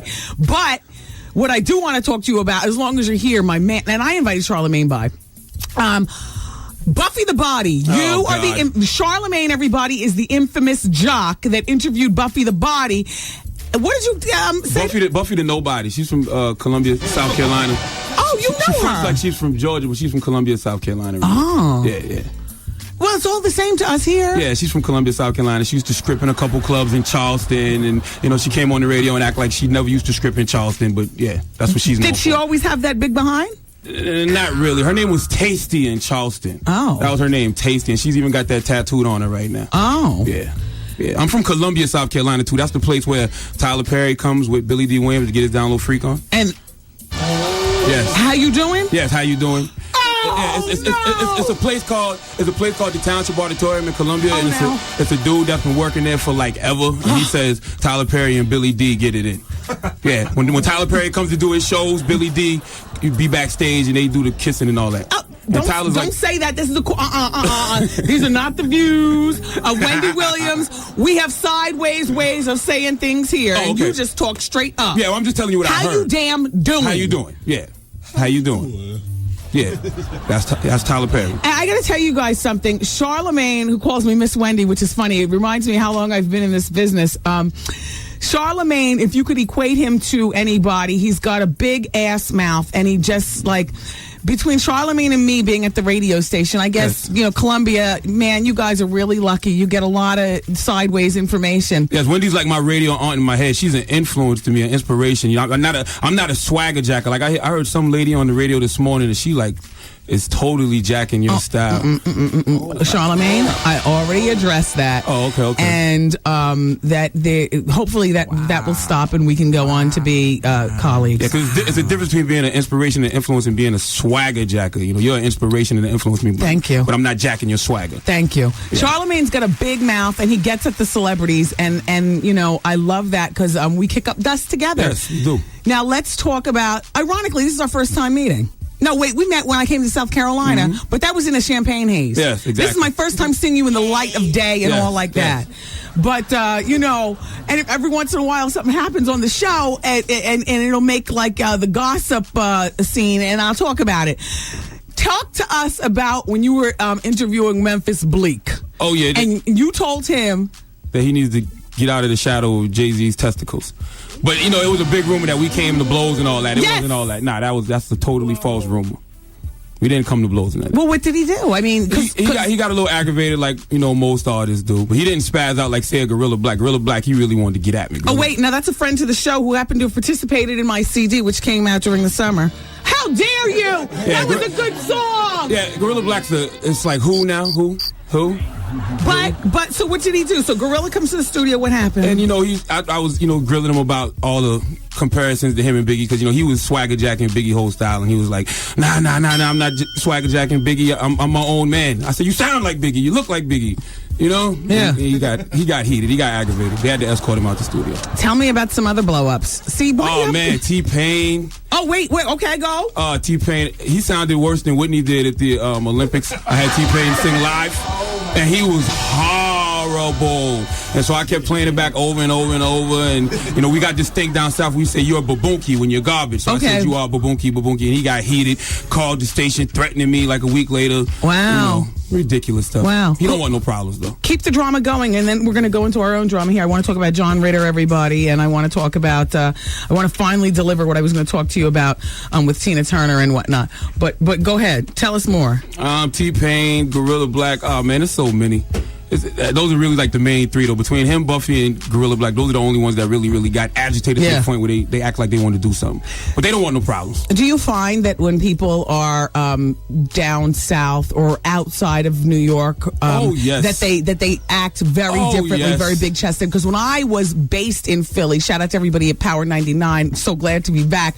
But I did notice when I was based in Philly and people thought I lost the New York swag, they would come down there and just talk all sideways out of their mouth about the industry, who they are, and how they got it going on, figuring it wouldn't get back.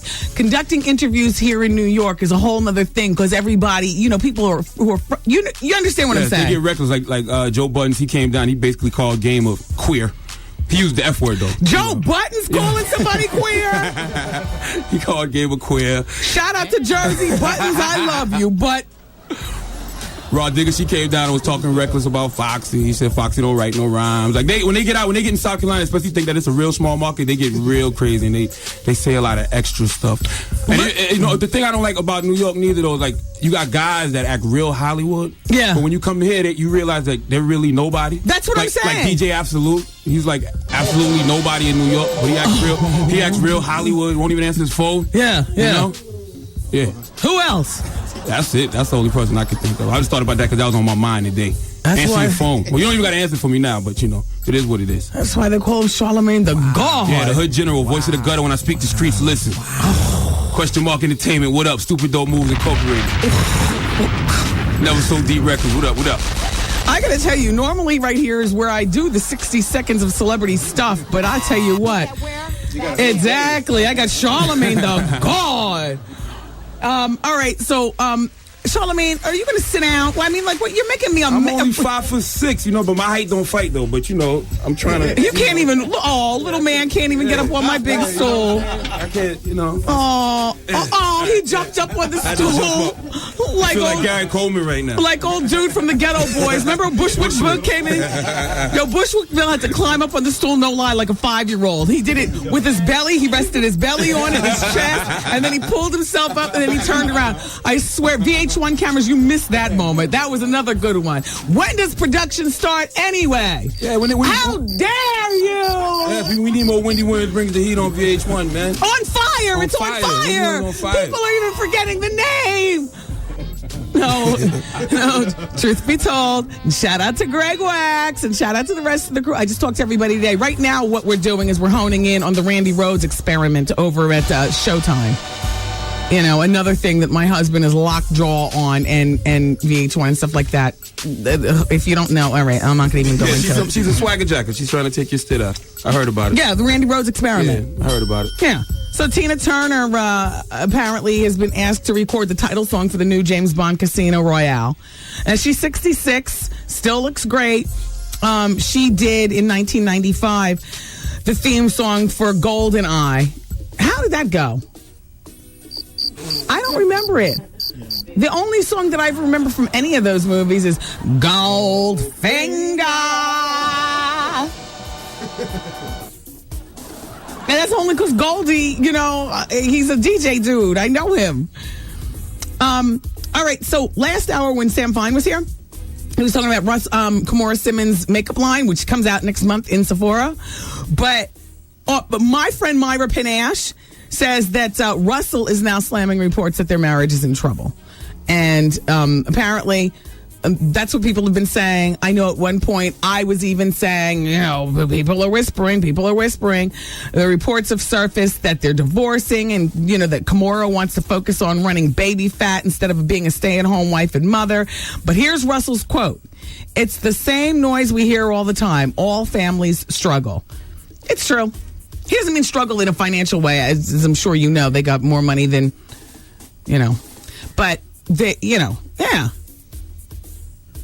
Yeah, well.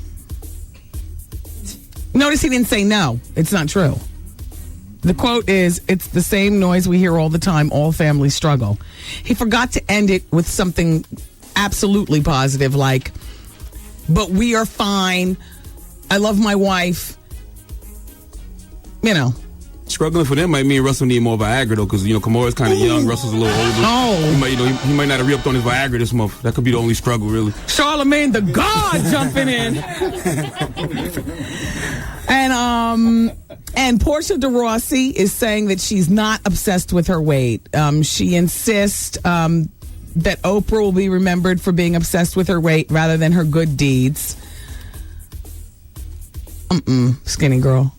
She'll be remembered equally for both. Because I believe, I'll always think of, when I think of Oprah, I think of weight. But how could you not think about the money and the good deeds? You got to think about the billionaire status. Yeah. You have anything sideways to say about Oprah? Nah, I respect Oprah. I like Oprah. I wanted to come do your show, though. I think that'd be like the world premiere, world-class interview of the century. Thank you, Charlamagne. That's not going to happen, though. But you know what? Maybe Gail will come. Oh, okay. We made some headway. You guys, did you like the chat last hour? Anyway, here's what Portia de Rossi says here about Oprah. Here's a woman who couldn't be more powerful. She's done amazing things for the world, yet when you think of Oprah, you think weight-obsessed yo-yo dieter. Whether she knows it or not, that's the legacy she will leave. Ugh, she is so misinformed, Portia de Rossi. She's the one who tapped her bag in her hands when I met with her on Wendy Williams on Fire on VH1. And all I asked her is, something about, damn VH1, it's been so long, I forget what the hell I asked. Something about some lesbianic mess. Her and Ellen DeGeneres. And I'll be damned if it wasn't true, who is she with? So now why is she looking around, right? Yes. Hey, that was a world premiere by me right there on the red carpet. You know, she's probably shocked at, just like she's misjudging Oprah.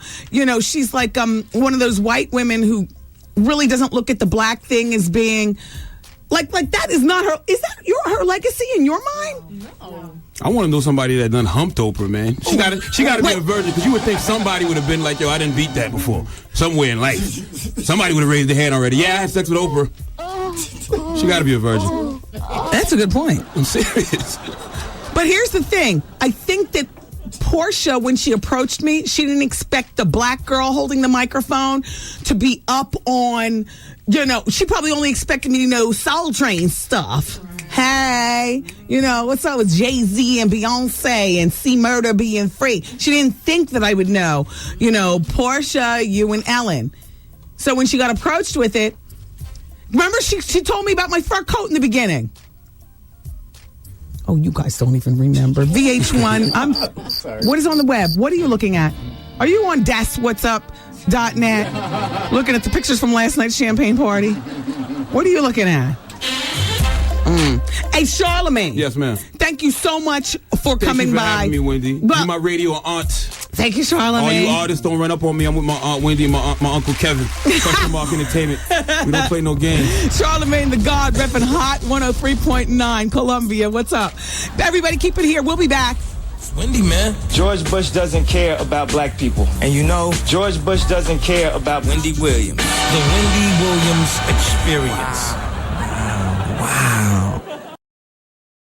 Hi, this is Vaughn Harper. Spend your weeknights with me on The Quiet Storm, the only place you'll get that musical massage after a long, hard day. The closer I get to you, I'd rather be beside you in a song than safe and warm by myself. I'm here for you. Weeknights, 7 to midnight on The Quiet Storm. And after you relax with The Quiet Storm, join me, Champagne, midnight to 6 a.m. with your words of wisdom and our late night pillow talk as we toast the New York late night on 107.5 WBLS. Today's R&B and classic soul. And the Wendy Williams Experience. Yep, Vaughn and Champagne holding things down after hours here on WBLS. Love that. Steve Harvey in the morning. Love that. Mark Jordan middays. And then the Wen Will in the afternoon. Man, we got an all-star lineup here on this radio station. Don't forget about weekends. David Levy is turning it out on Reggaeton MTV. What's it called? Tempo. Notice how I go to the true Caribbean man and ask him that. Was that stereotyping? Yes. I'm sorry, Goose. Yo, David has the most watched show on Tempo MTV. Because David he's crazy, you know? He's lively. He's very lively. I worked with David years ago, you know. And people think because they don't hear David, 7 days a week or here on BLS, you need to play the boo-boo music for him. But in actuality, David's a star on Tempo MTV. What channel is that? A restaurateur. Easy. He's got a restaurant too? Oh, everybody be easy. Oh, Goose has a big mouth. Let me find out David owns Golden Crust or something like that. Or Negril. Oh, David's always been like that, though. David was always, I remember when David and we worked together years ago, and David has never been a 5-day-a-week jock, and the illusion is, put on the sad music for David, he's only working 1 day a week, and rocking you, and that one day he'd make the most of it, but that's the boo-boo face. David used to take that 1 day a week, like every other week, and be out of the country touring like 4 different islands, come back with a suitcase full of cash. What? David is a legend out there. So that's the weekends. Oh, please. Hal Jackson, he's a made man. A made man. And I don't know what Hal Jackson's up to. All I know is that he's not on the 41st floor with the rest of us, including Steve and me. He's down on the 40th floor with the Suttons and the rest of them. And Hal has a corner office with windows that meet each corner. That's right. Leather furniture, beautiful carpet, the whole big color TV. Not just a window, but the windows that meet. So it's a corner office with corner type windows. I don't know what the hell Hal's doing, but Hal is a made man. I mean, this lineup of Gary Bird, what? This station is the jump off. Harlem Hottie, I need more water. You are so perceptive. Why do we know each other so well, Harlem Hottie? Oh, Harlem Hottie, help me. Oh, Harlem Hottie. Jessica, who's on errands? All I need is a bottle of water downstairs before the lady. She's closed already. All right, she's closed. Can I get it across the street, Ron? A big bottle. Okay. Oh, Harlem Hottie.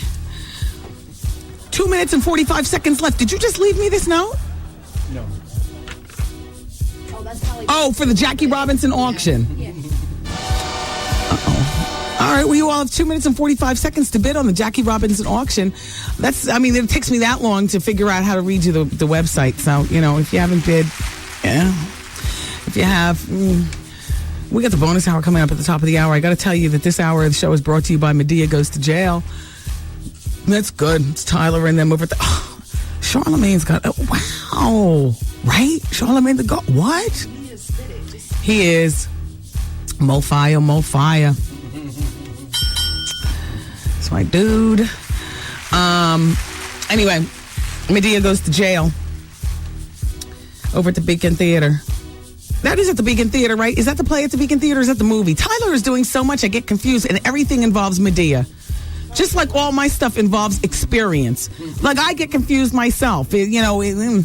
Experience, on fire, heat, like everything has, a lot of the titles sound the same. What am I talking about? LA weight loss. Oh, I don't need a script for that. Please, this is my thing. 1-800-448-TRIM. It's 1-800-448-TRIM, LA weight loss.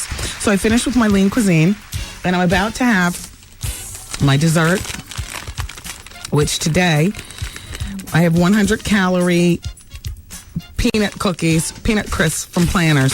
So my lunch / dinner, because I just ate it about 15 minutes ago, was 290 calories. And I got a 100-calorie snack.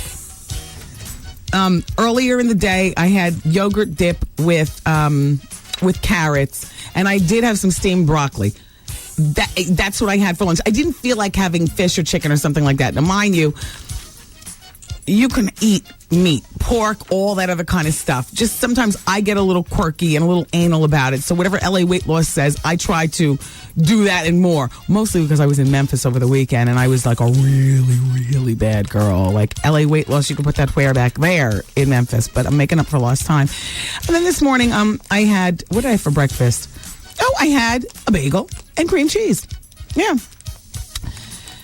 So, LA Weight Loss will teach you how to not just lose weight for the short-term goal, but how to change your life easily and effectively and tasty for the long-term goal. 1-800-448-TRIM. LA Weight Loss is affordable. There are locations everywhere. There is one near you. This is not prepackaged food where you add water. It's not like that. This is real food for real people. They got you eating so many times a day. Sometimes you wonder, how do you lose weight? And they don't push you to go to the gym, which I love. Yeah. So 1-800-448-TRIM. 1-800-448-TRIM. It's LA Weight Loss or nothing as far as I'm concerned. All right, we're going to continue, everybody. And we got that bonus hour coming up at the top of the hour. It's the Wendy Williams Experience till 7 on 107.5 WVLS. Wendy Williams Experience.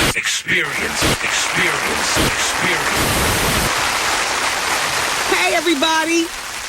It's Thursday night. That means it's Little Kim Thursday. Tonight, Kim gets approval to reshoot her Lighters Up video. Her co-defendant, Mo, prepares to go to jail. And Lala, Kim's husband, verbally berates her because she's neglecting the family for Little Kim. See, this is what you'd read in TV Guide. Why do you guys hate on... Everybody hated me for giving you all the rundown of the show. What I just told you is exactly what you'd read on TV Guide and in the commercials. Anyway, being Little Kim tonight on BET. Also, congratulations again to my VH1 family and Flav for scoring the top-rated telecast on Sunday night. I mean, it was just like really crazy. It ranked second behind The Sopranos as the most watched cable show for the week. So VH1, Sopranos was first. VH1's Flavor of Love was second. But on VH1, it scored nearly 6 million viewers. And I just think that's terrific. And so congratulations, Flav. Now, where do you go from here, Flav? I mean, what happens at this point? I mean, is it back to the old life? Oh, dare you. No, actually, you know what? He is having a big party this weekend. Wait a minute, did you hear that he's doing season 2? Nobody can hear you.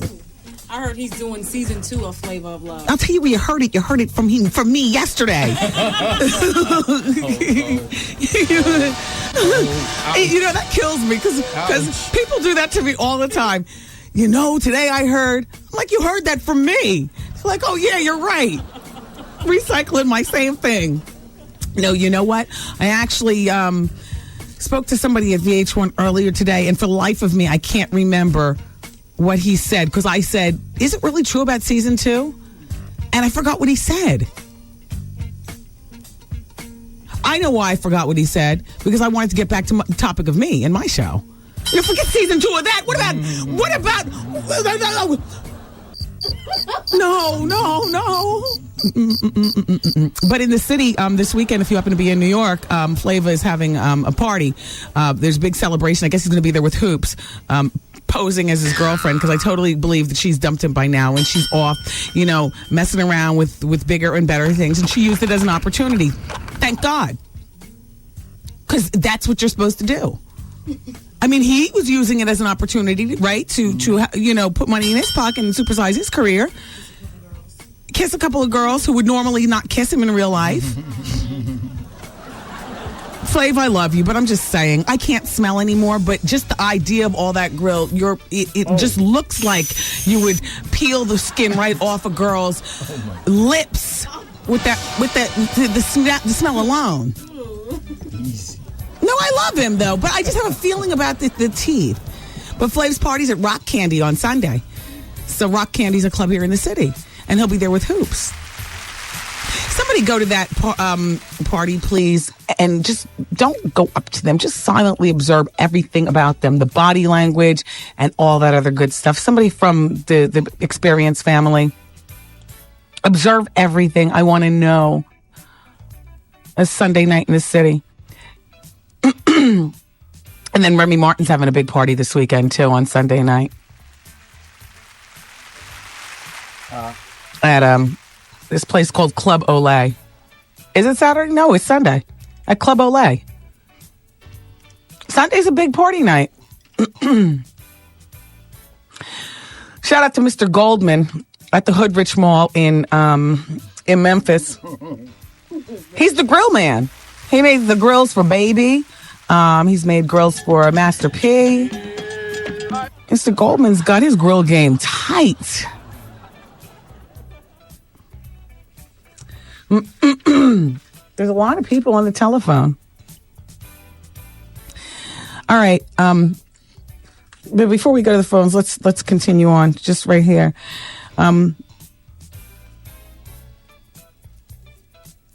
Please make an announcement about the protein test. David is scheduled to come next Wednesday. Oh, this is from Elisa, my booker. All right, so David Vitale, you know this protein test, if you weren't listening that day, he can find out in 5 minutes whether you're being cheated on or not.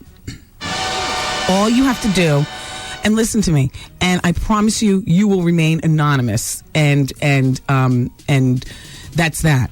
I need you to email me, though, if you're interested in coming. Oh, gosh, I'm freezing in here. If you're interested in coming to the show, you have to come to the show, and this is what you bring with you. You bring with you some drawers or panties or something like that, or maybe the towel that might have been, wiping up all the, the sexual slop afterwards. He's got this kit, David Vitale. He's the same kid. He's the same guy that goes on Maury and all these shows. He's the real deal. And it's almost so real, it's scary. Foolproof. You bring the drawers in, and he finds out whether there is funky spunk on them. But what you need to understand is that they have to be drawers that have never wiped up against you after sex. Like, for instance, if you and your man have sex, ladies, don't bring those drawers in. You bring the drawers in that he's wearing the night that he wobbles in the door at 4 o'clock in the morning. And you're like, damn, I thought I smelled perfume, but I'm not sure. You see what I'm saying? You take those drawers and you bring them right in here. And Mr. Vitale will take the drawers and put the dropper. In 5 minutes, he will let you know whether he was cheating or she was cheating or not. In addition, he needs 2 weeks for this one, though. He does paternity test. If you want to know who the father of your child is, because maybe you don't know, you grab the prospective toothbrush and you swab the baby's mouth with something. So you're bringing those two things in, the toothbrush and like that. Bring them in. Vitale will send them off to, his lab. He does his thing. 2 weeks later, we let you know. This guy is the real deal. He is the DNA tester on The Maury Show. It's David Vitale, and he will be here next Wednesday. But what I need you to do is email me at thewendywilliamsexperience.com. Put your telephone number in there and let us know that you want to come to the show during the Hour of Truth with your DNA samplings. This is protein. It's protein. It's a protein test. You let us know. We'll invite you up. We will disguise your name. Hell, you can talk into the Woody microphone if you want to. Nobody even has to know your voice. No, I'm serious. I'd like to help. Plus, I love the drama. TheWendyWilliamsExperience.com. You email your girl, and you remember he's coming in next Wednesday.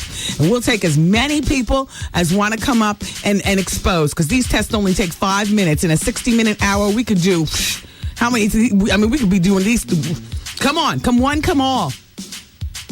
Come get tested. Find your baby daddy. Find out who your father really is. Find out if your girl is really cheating. Find out if that's really your mother. Your auntie could be really your mother. Find out if, oh gosh, am I adopted? Why don't I look like the rest of my family? I'm going to grab daddy's toothbrush, mommy's toothbrush, my brother and sister's toothbrush, and mine. And I'm going to Wendy's show. I'm going to put the blue dot on my voice and the blue dot on my name. That's the disguise. Hey, come on, you guys. All right, I got to go. That's the music. I love you for listening today. Charlamagne, the God. Stay up. Sam Fine. Hey, love you. www.samfine. That's the fabulous makeup artist. All right, you guys. Bye. These party people. See you later. Cause I'm saying bye-bye. Good night. Program complete.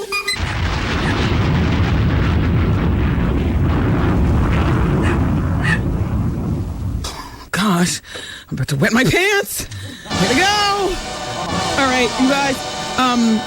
The Hour of Truth is coming up next. Keep it where you got it. Shout out to everybody on the telephone. Doug, Tasha, Darren, Ray, Amy. You guys, if you can hang on, I'll be there to talk with you during the Hour of Truth on the Wendy Williams Experience. I mean, the bonus hour. See? I'm crazy. The bonus hour of the Wendy Williams Experience coming up next on 107.5 WBLS. Hurry. Not ready for this day. That was the most erratic, weird interview I'd ever heard. The Wendy Williams Experience. Since you've been listening this far, we're going to throw in a little bonus hour. You ready? How long is this bonus hour gonna last? I'm getting addicted. No, let me tell you, I love this extra hour. Everything is organic here on the bonus hour. Yeah, baby. Hey, yo, check this out. It's Wendy, man. Here it is. It's the bonus hour on the Wendy Williams Experience. 107.5 WBLS, New York. Hey. Here I am. Okay. Did you play the actual thing? Oh, gosh. Turn that off. I'm not pregnant. The EPT is negative. Thank God. That's what I was, Wow. I'm ready. I'm not going to block the blessing. I just... Oh, God. You guys, the truth be told, I can tell you now because I've already figured out. You know me. I don't tell you anything until I figured out how I'm going to deal with it. Oh, God. I had the intern go over to the Duane Reade and get me 2 pregnancy tests on my way to work today. I pulled over. I felt like I was going to throw up. And I've been feeling really loopy all day. And, oh gosh, I've been feeling a mess. I did, some tears earlier in the middle of one of the funniest, Trev Hollywood. He puts together these great, if you can catch this flashback, catch this flash. And then normally I laugh along at my own flashbacks. I started crying in the middle of a funny flashback. It was like crazy. And no, I don't have my period. I just don't know what it is. Well, I know what it is now. It's, that's my way of releasing. like tears. For me, that's my way of releasing. Tears of joy, tears of pain, just tears. I'm the drama queen. I gotta keep looking at this though. Not only does it say no, it says hells to the gnaw. It's all dark, screaming at me. Hell to the gnaw. Let me make sure I'm reading this right. Yeah, I'm reading it right. Yeah. No, I'm not pregnant, but now I guess I'm dying. Oh. Well, how else do you explain feeling loopy? Maybe it's from last night. George Vasselli. I'm still thinking that might be in my system, or is it that I have high cholesterol, or low blood sugar, or like Miss Patti LaBelle from the commercial? I passed out on this same stage. I found out I have diabetes. You know what I mean? Wow. Well, exactly. I'd rather have a baby than diabetes. But at least with diabetes, I can take the prick test and still do book tour and go with VH1. You know me, I'm a problematic pregnant woman. I got to be on bed rest. I can't, you know what I mean? I got to only stand up 15 minutes a day. Ms. Lopez and I, we're just getting out of changing diapers. Here we go again. He's going into, first grade, in September. He'll be able to drive soon. I don't miss those years at all. And neither does she. He's, over there, doing his homework by himself. And she could be, watching Sabado Giante while folding clothes. Are you kidding me? Oh, gosh, thank goodness. Wait, let me go in this box and look again. Yes, hells to the gnaw. It says hells to the gnaw. It says hells to the gnaw. I wouldn't have blocked the blessing. I would have made it work. The truth be told, thank God. Thank God. Thank God. Wow. Yes, world. Yes. Do we have 10 City Devotion? Can one of the Fridays, Star, can you look through that for 10 City Devotion? Get that song. Yeah. Congratulations to Juvie. That is our friend to the show. First time in his career. He is #1 on the Billboard charts. Not just the black music, the everybody music. Black, white, everybody. First week album sales, 174,000 copies of his new CD, Reality Check. That's my man, Juvie. He came to this show on album release day, and we had the best conversation. And, he's been through a lot in his career. He deserves it. So congratulations, Juvenile. Congratulations. That's our boy. Congratulations. Oh, gosh, because it's negative. Excuse me, can I have my moment? Ow.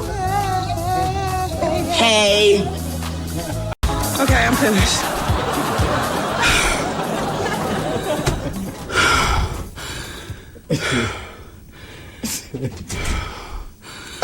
Oh, it's real.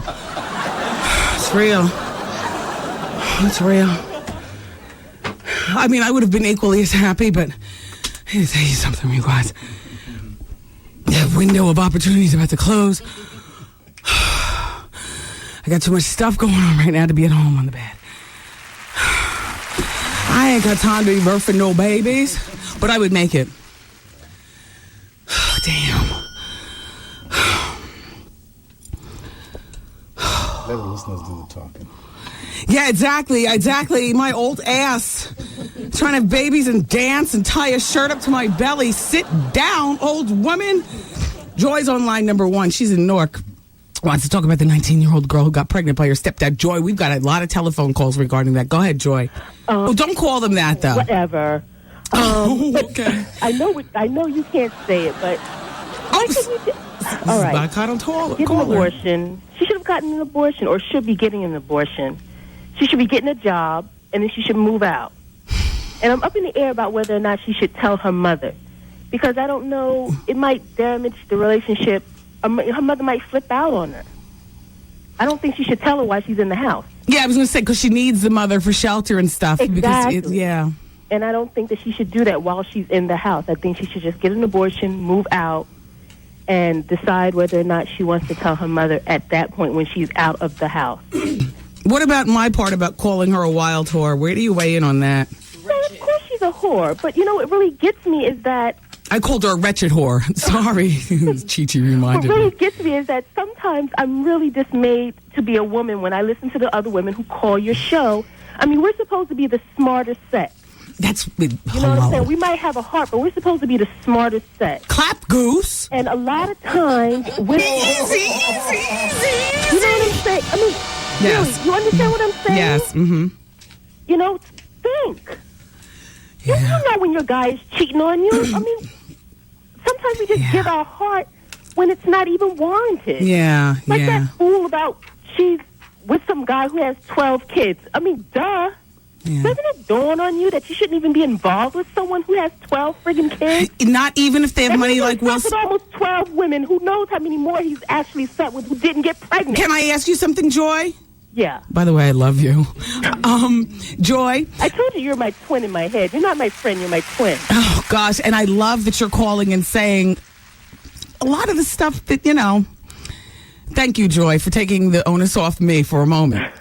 Listen, what about if he has 12 kids and money like Will Smith? Legit money. It doesn't matter. Exactly. She's from Newark. That's how they get down. Oh, excuse me. Nope. Brooklyn, Newark, same thing. You've both got that attitude. You shoot straight from the hip. Don't be playing that African music. But I mean, seriously, I called you before and I said, remember the guy who was like, he had like 3 kids? I mean, even 3 kids. Let me tell you, even one baby's mama is too much drama for me. Depending on how old you are. If I deal with a man and he has a child, that child better be in college. Because I don't want to deal with no baby's mama coming up to my doorstep or getting a piece of my money. That's my money. The money that he's bringing in the house, that's my money and my children's money. That's Newark, and that's how they represent. Oh, well, I'm sorry. Am I a bit too rough? You are rough, but you want to know what? They raise them like that in Ocean Township once in a while, too. I happen to be that one. But you all just do it with like a gun in your waist or something. I mean, you just, Did you get my email, though, about the Summer Dons and Diva? No, what did you say?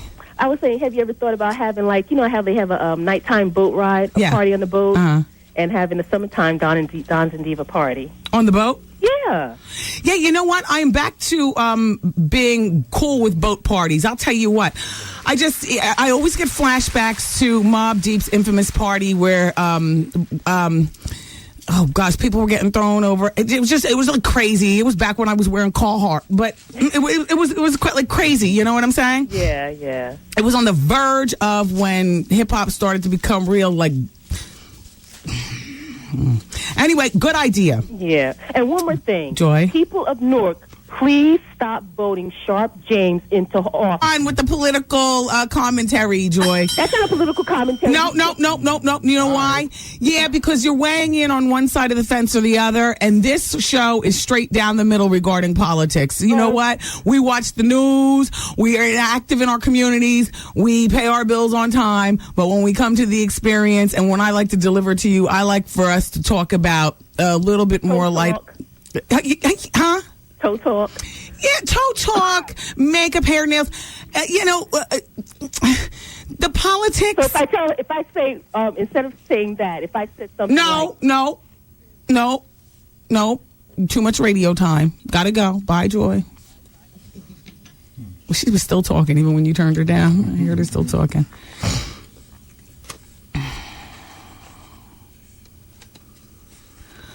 And I get faxes, emails, and correspondence from people saying, you've got a powerful mic. You should use your time to, da-da-da-da. If you really gave an F, like I always use this example, WLIB would still be all political talk where Gary Bird and them led the charge. You don't care about that. If you really cared, you would have supported my sister station, and they would be doing bigger numbers, even when they were on. The reason that they folded is because you guys didn't want political talk. Right, Goose? You've been in this company longer than me. People say they want that. You're not going to get that here. Very aware of what's going on in my community and what's going on with people and stuff like that. And, I like to think that you guys are aware, too. But what we come to the experience for is to leave all that for just a moment and focus on other things. And that is one of the reasons that I love doing this show.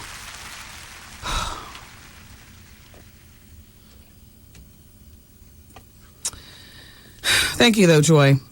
Arnold is on line number 6 in Lake Success, New York City. Hi, Arnold. How you doing?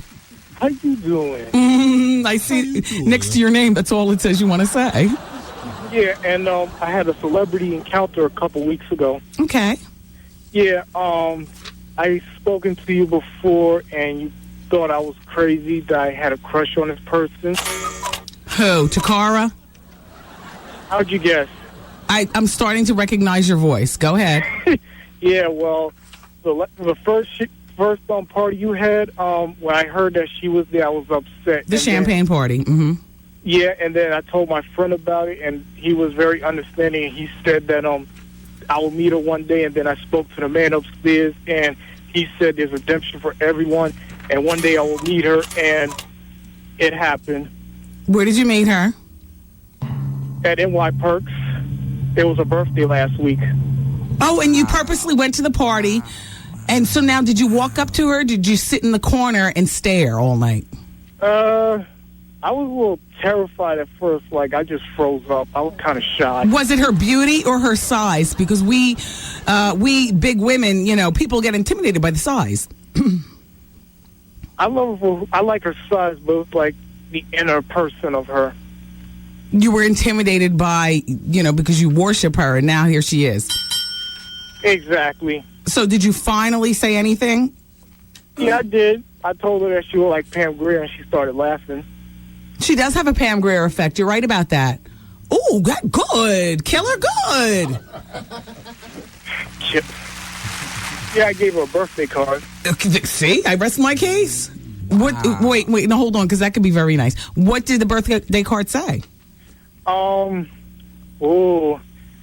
was very true to within for what I felt, but Give me the gist of the card. Did you handwrite it, or was it by Hallmark? Hallmark. Okay. The expensive one. The expense. Oh, go ahead, Killer. What did it say? That was last Friday. I don't even remember honestly, but it was a beautiful card though. And I told her that one day we will meet again. Takara, while I have him on the phone, go ahead and make your way to your car, please. I'll hold him. You still think I'm the killer, huh? I think that you're the Takara killer. I think the rest of us are safe, but Takara is not. Well, I'm not a killer, Wendy. I'm different from most guys. I'm a good, clean, wholesome guy. I work 2 jobs. I cook. I clean. I can make a woman very happy from within. I don't have to change myself to please them.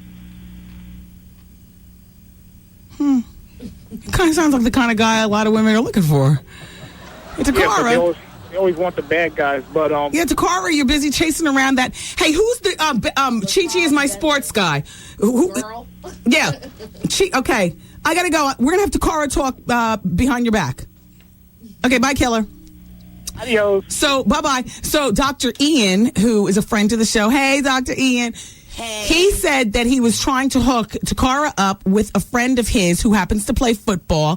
Chi-Chi is my intern who knows all about sports. No homo. But she knows all about sports. What's the player's name? It was LaCharles Bentley. And then now you told me he just signed a big contract? Signed a 6-year, $36 million contract with the Cleveland. Wow. Any word on whether Takara... Hey, Takara, you have my cell phone. Did you actually go out with him? Takara, I think that was the champagne talking. Why would you want to, exchange cell phone numbers and stuff and, you never call a sister.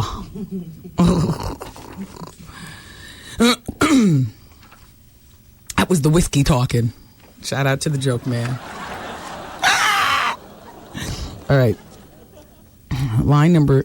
Geez, I wonder if she hooked up. But see, a guy like that, they'll for a moment, they'll go out, they might sleep together. And when in actuality, killer, He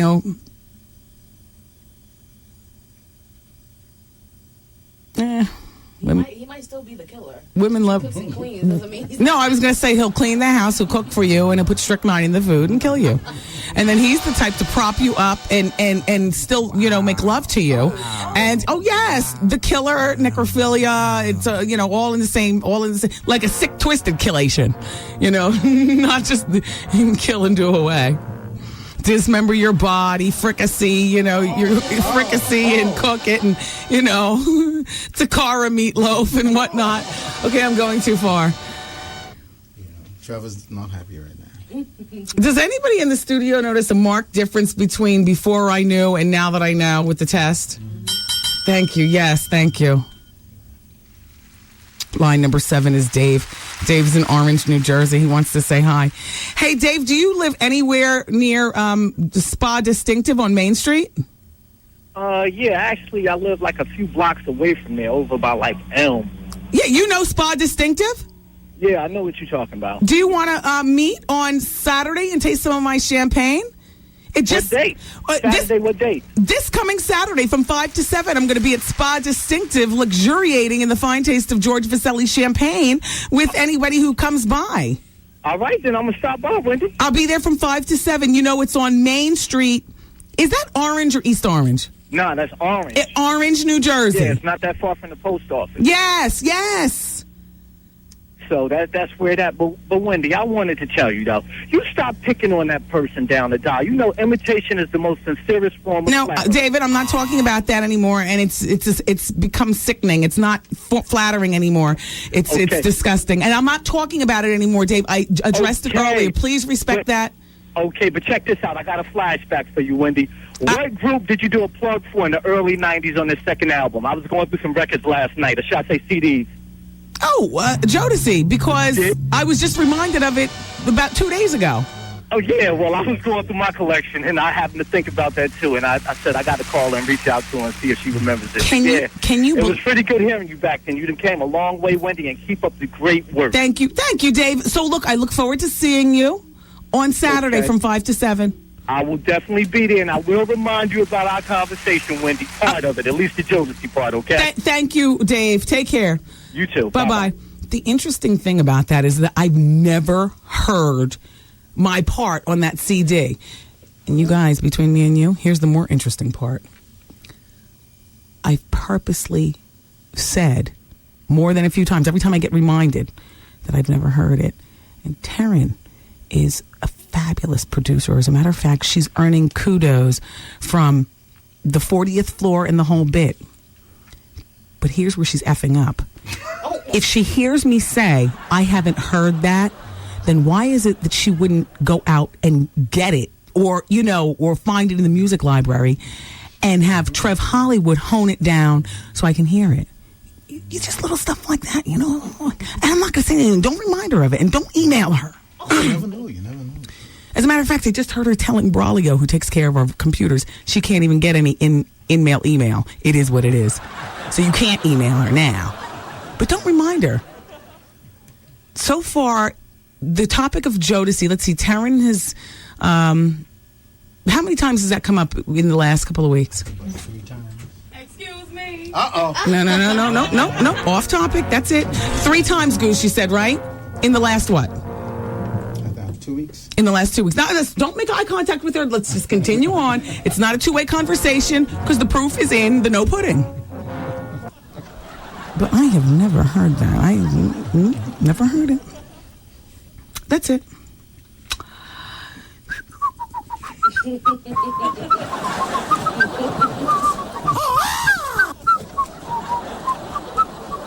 Guess what, Walmart shoppers? Soon, in more than 2,800 Walmart stores across the country, you're going to be able to see selected shows from the African American cable channel, TV One, piped through the Walmart in-store TV network. Why are they doing that? Is that what they just brought up on racist charges or something? Was that them that had to search? Like, I remember somebody had, like, if you go online to search movies, they put up, like, Planet of the Apes and, like, other black movies. So I think it was Walmart, so that might be... Goose, the sound effects are all so loud. Yeah, I know. I just saw the schematics, though. The Wendy Steve studio, it is going to be beautiful. Yeah. Better stuff. Much better stuff. You guys, please just bear with the little engine that could. The Suttons and Hal Jackson have managed to back up the Brinks truck. We are going to have the state-of-the-art everything. Right now, I had better college equipment. I can say that now because, we're backing it up. I'm sure even the bosses are laughing. One of the little interns, Justin, he walked me to the car the other night, and he asked me how can I, something about being a jock. I was like, get involved with your college station. Let me tell you something, Justin. The only difference between what I do now and what I did then is the money. I said everything is pretty much the same. I was doing appearances back then, making money doing appearances. In Boston, there was no urban radio station. I hosted New Edition, LL Cool J, Colonel Abrams. What? Like that. Get a couple bills for that. Plus, it was, I was a pretty popular jock on the station and everything. I said the only difference is the money right now. Even the equipment looked the same. Like you think, when you move on, it's going to be, but then you learn. It's not, It's a very humble studio, but we about to be big time. State of the art in the next room.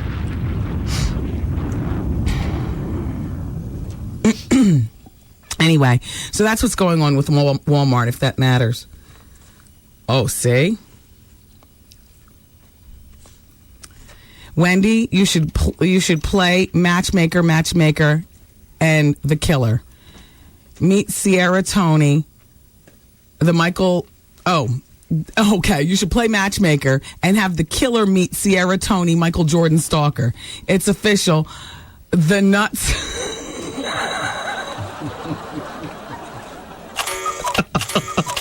The Nut House has 2 vacancies. That's from Chef Roscoe. He says, P.S. Love the show, but now back to the corned beef and cabbage. He's cooking. Cooking and listening. I love it. I get so much. Dear Wendy, I'm the tall lady that you met last night in the VIP section of your champagne tasting party. First of all, I must say it was fabulous. You made me so sick. You put Vanessa Williams and the entire top models to shame. You are so beautiful. Those red shoes were sick. Those shoes made you look like $1 million.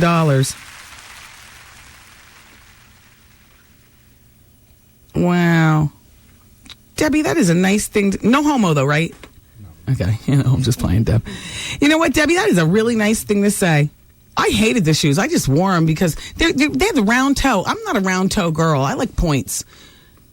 You know, they make a different statement. Round toe says, a point says, I just love a point.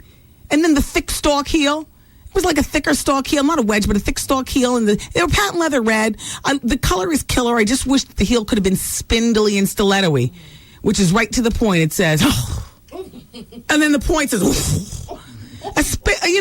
the thick stalky heel says, I'm really not that sure whether I can walk without, all this support. I just need something. I enjoy wearing 4 inches, but I need more support.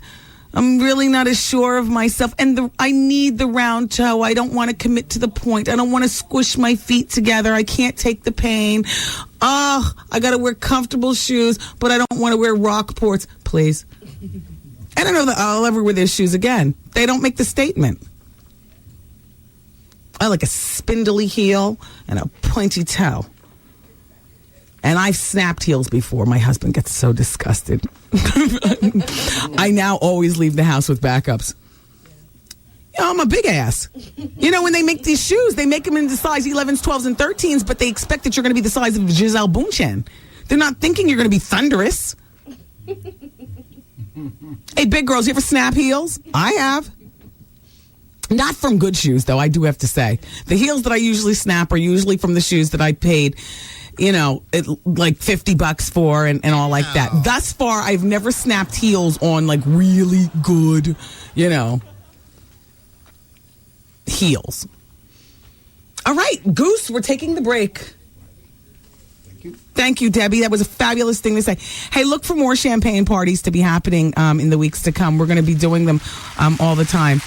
And, thank you, everybody who showed up at the champagne party. I really did have a good time last night. And I appreciate the support and, all that other kind of good stuff. I know I say some kooky things sometimes and, but it is what it is. But, at the end of the day, I'm a very humble woman from Jersey. And I realize that this seat right here is the pipeline to everything else that happens. I love being on the radio. And I can't hear enough, that I listen and all that other kind of good stuff. So, are you saying shut up in your head? All right, look, I'm here until 7 and then Vaughn comes on. You'll miss me when I'm gone. And I don't mean gone at 7 o'clock. I mean gone. Yeah, curtains. Just saying, let's not take each other for granted. I don't take you for, well, sometimes you might think I do. Maybe if I call you a wretched whore or something like that. But I don't take you for granted. Let me stop talking myself into a hole. All right. Hey, Goose, while the commercials are playing, can we play more 10 City in the studio? Okay, so I'll listen by myself. All right. All right, everybody, keep it where you got it. It's Wendy till 7 on BLS.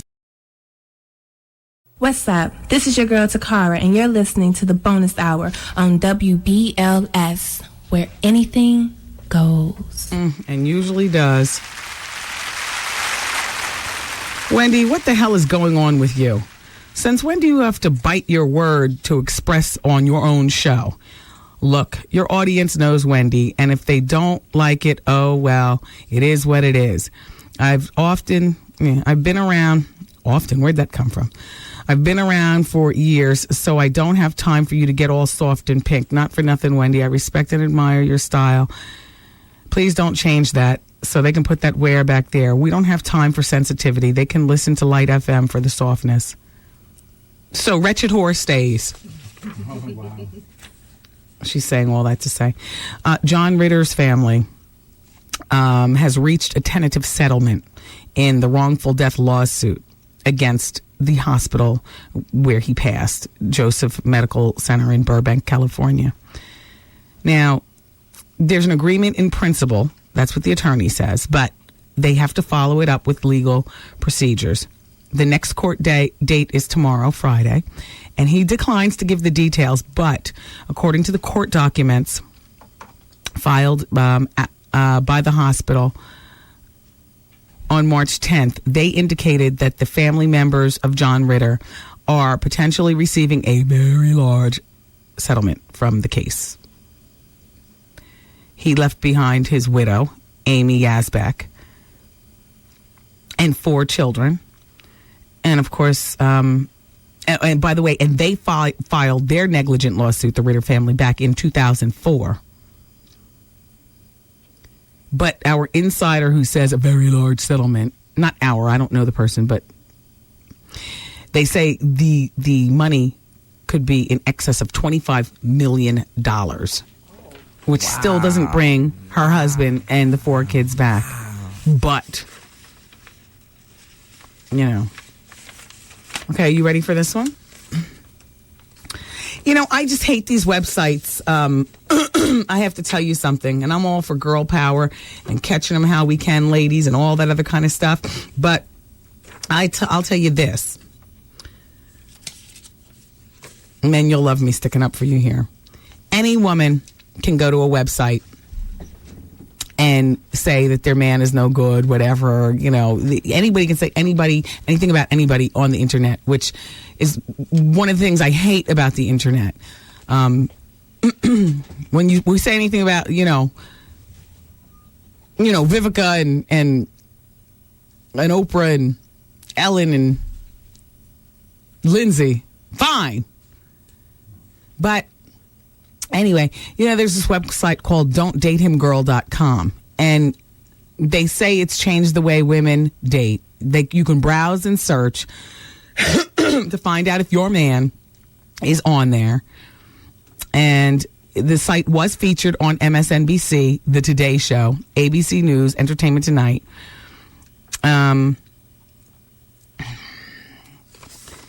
There is a personality, I didn't say TV or radio, here in New York, who, if you're paying attention to this show right now, that means that you're not paying attention to him. But he's definitely holding it down. So, you know who he is. He happens to be black. And that's all I'm going to say. I'm showing professional respect by not going all the way there. You know? Is it too much to say? Never mind. But somebody's put him on Don'tDateHimGirl.com. And here's what it says. Ladies, this man to the left, oh, and his picture's there and everything. So you can go and see who it is.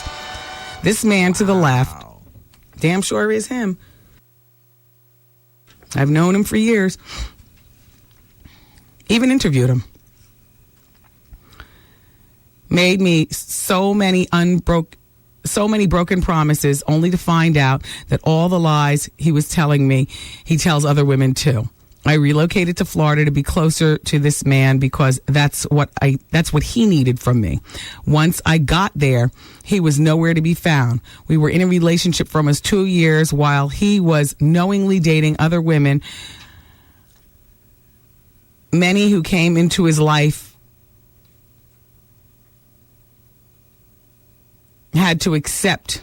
I don't know, I guess that's it. I loved him, so I was okay with it. Well, let this be a warning to all you ladies. He's a charmer and here's a big hint, smooth talker.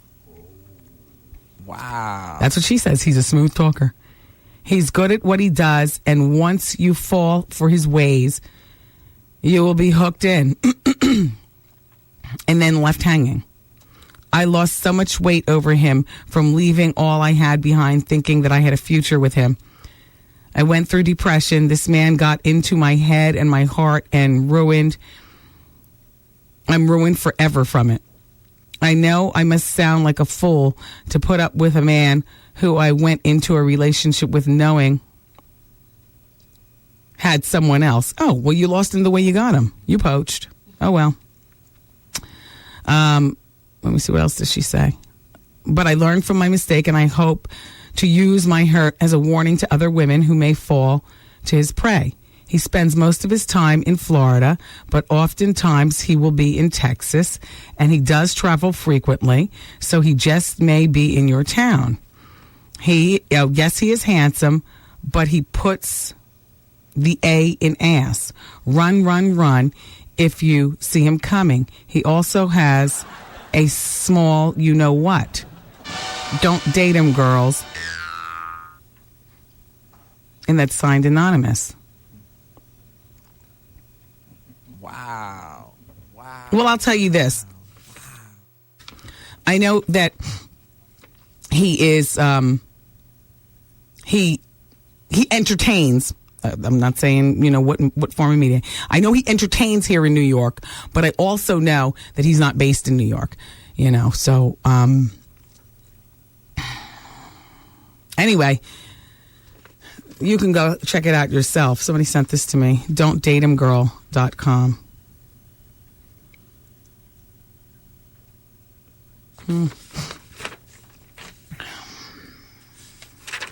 I'm not getting a Tourette's moment. I'm moving on. Al Roker's got a cooking show coming out. The pilot's being shot, so it hasn't been picked up yet, so who knows. But it's called Celebrity Food Fight, and it's going to air sometime this year, they said. The pilot is being shot. Oh, I guess they got thumbs up, too. The pilot and the food. Oh, wow, that's big. Celebrity Food Fight's going to air sometime this year. His show. Puffy show. A lot of cooking shows. B and Little Kim comes on tonight. Okay, let's clean out the phone bank. Line number 3 is Amy. She's calling from her car. Amy? Okay, she's gone. Yeah, she hung on. No, is the pot down from the? Okay. Is Ray still there? He wants to talk about Portia de Rossi's comment. Oh, line number 2. Ray? Yes. Oh, Ray, thank you, Ray. All right, so what about Portia de Rossi? Okay, if I remember the show correctly, what you had asked her was about the lesbian scene she had in a porno movie, and that's when she got all a little tippy with you. I asked her about the lesbian kiss that she shared with another girl captured on the lens of some photographer who sold the film to the National Enquirer. Okay, isn't that all right? Yeah. But I thought she was in some type of movie, too, and I thought you had asked her about the movie. Because she was in a movie where she had a lesbian scene. Really? Yeah, they had aired that all over, the entertainment shows and everything. And I thought that's what you asked about. But I knew it was about something she was in, and they had showed it on TV. Right, But she was all for talking to you before that little scene. Yeah, exactly. Thanks, Ray. No problem. Bye-bye. Bye-bye. All right, let's go to Tasha on line number 4. Her fiance wants to have a threesome. Oh, wow. Doug is on line number 5. Okay, only line number 1? Everyone else is new. Oh, okay. Well, Darren is on line number 1. Darren? Okay, then everybody's new. Darren? Hello? Hi, who are you? Hi. I was holding for Wendy. Yeah, I'm sorry, I didn't identify myself. This is Wendy. This is Wendy? Yeah, turn your radio down, though. Oh, hold on, Wendy. Let me turn my radio down. Okay. Oh, shoot. I'm coming. I'm sorry. It's okay. How you doing? I'm doing much better now, thank you. Wow, this is my first time ever getting through to you. I listen to you all the time at work, yada, yada. I appreciate that. Anyway, I was, I read something in the paper today about 27 in online kid perp gang bust. Did you hear about that? Wait, say it again? 27 in online kid perv gang bust. All right, anyway, it was participants in an internet chat room transmitted live visuals of child molestation. I mean, all that stuff. You know what? All those stories run together for me. You know, the internet to me is an angel and the devil at the same time. Exactly. I was just talking about it with that date.com thing. It's like you can put anything on the internet about anybody. Exactly. And it's the most dangerous tool for the kids, but you can't stop it because they need computers to complete their assignments. Right. But you know what? It's just terrible. It's just terrible. Hold on, Wendy. I'm sorry, honey. Give me 1 second, Bernard. I'm on the phone right now. I'm going to circle right back. I'm sorry, Wendy. Anyway, I was seeing that, and then they had this guy in the paper. Yeah. His name is Brian from Chicago, and they said he molested an infant, transmitted the act live to a viewer in Edmonton, Canada. Wow. Is these people for real? Unfortunately. And you know what's so funny? What's so funny is when these people like this are caught dealing with kids, they get 5 years, 8 years, and they try to give young guys that's caught with a little, nick bag, let's per se, 10 years. I understand. Listen. Ain't that crazy? That is so amazing to me. But I read this crap in the paper today, and I was like, I am so glad that you called to express that, because it is nuts. You got a gram of weed, and you're going under. Exactly. And you molest kids, and you get probation and a tap on the wrist. Do you hear me? Okay. I hear what you're saying. Ain't that something? Yeah. But anyway, I'm just so excited right now. I'm talking to you. This is my first time ever getting through. I just wanted to really, relate on this message or whatever. A lot of people, they need to wake up out here. This is ridiculous. Yes. This is just ridiculous. Yes. And everybody's sitting back worried about this other crap. Yeah. When this is going on. But anyway, I know you got to go. I know you got to take other calls. No, actually, I'm leaving. Oh, yeah, that's right. Quiet song coming on. You're absolutely right about that. Exactly. That's right. All right, you take care, and thank you for calling. All right, Mama. Thank you. Bye-bye. See you later. Bye. Turn this up, Goose. Come on. I'm not riding out on that car today. I'm riding out on this right here. As a matter of fact, I am floating on cloud 3. Mommy, daddy, baby. Floating on cloud 3. Yeah, baby. I'm coming home. Yeah. Love you all for listening today. Boys up next with the Quiet Storm. Ow. 107.5 WBLS. Bye. They're only out to get some shit. Birds out of trouble and they're gone to quit. You need someone to care. This is a Wendy Williams exclusive. We'll always be there. Devotion. The Wendy Williams broadcast day has completed. Aw, man! And WBLS music starts next.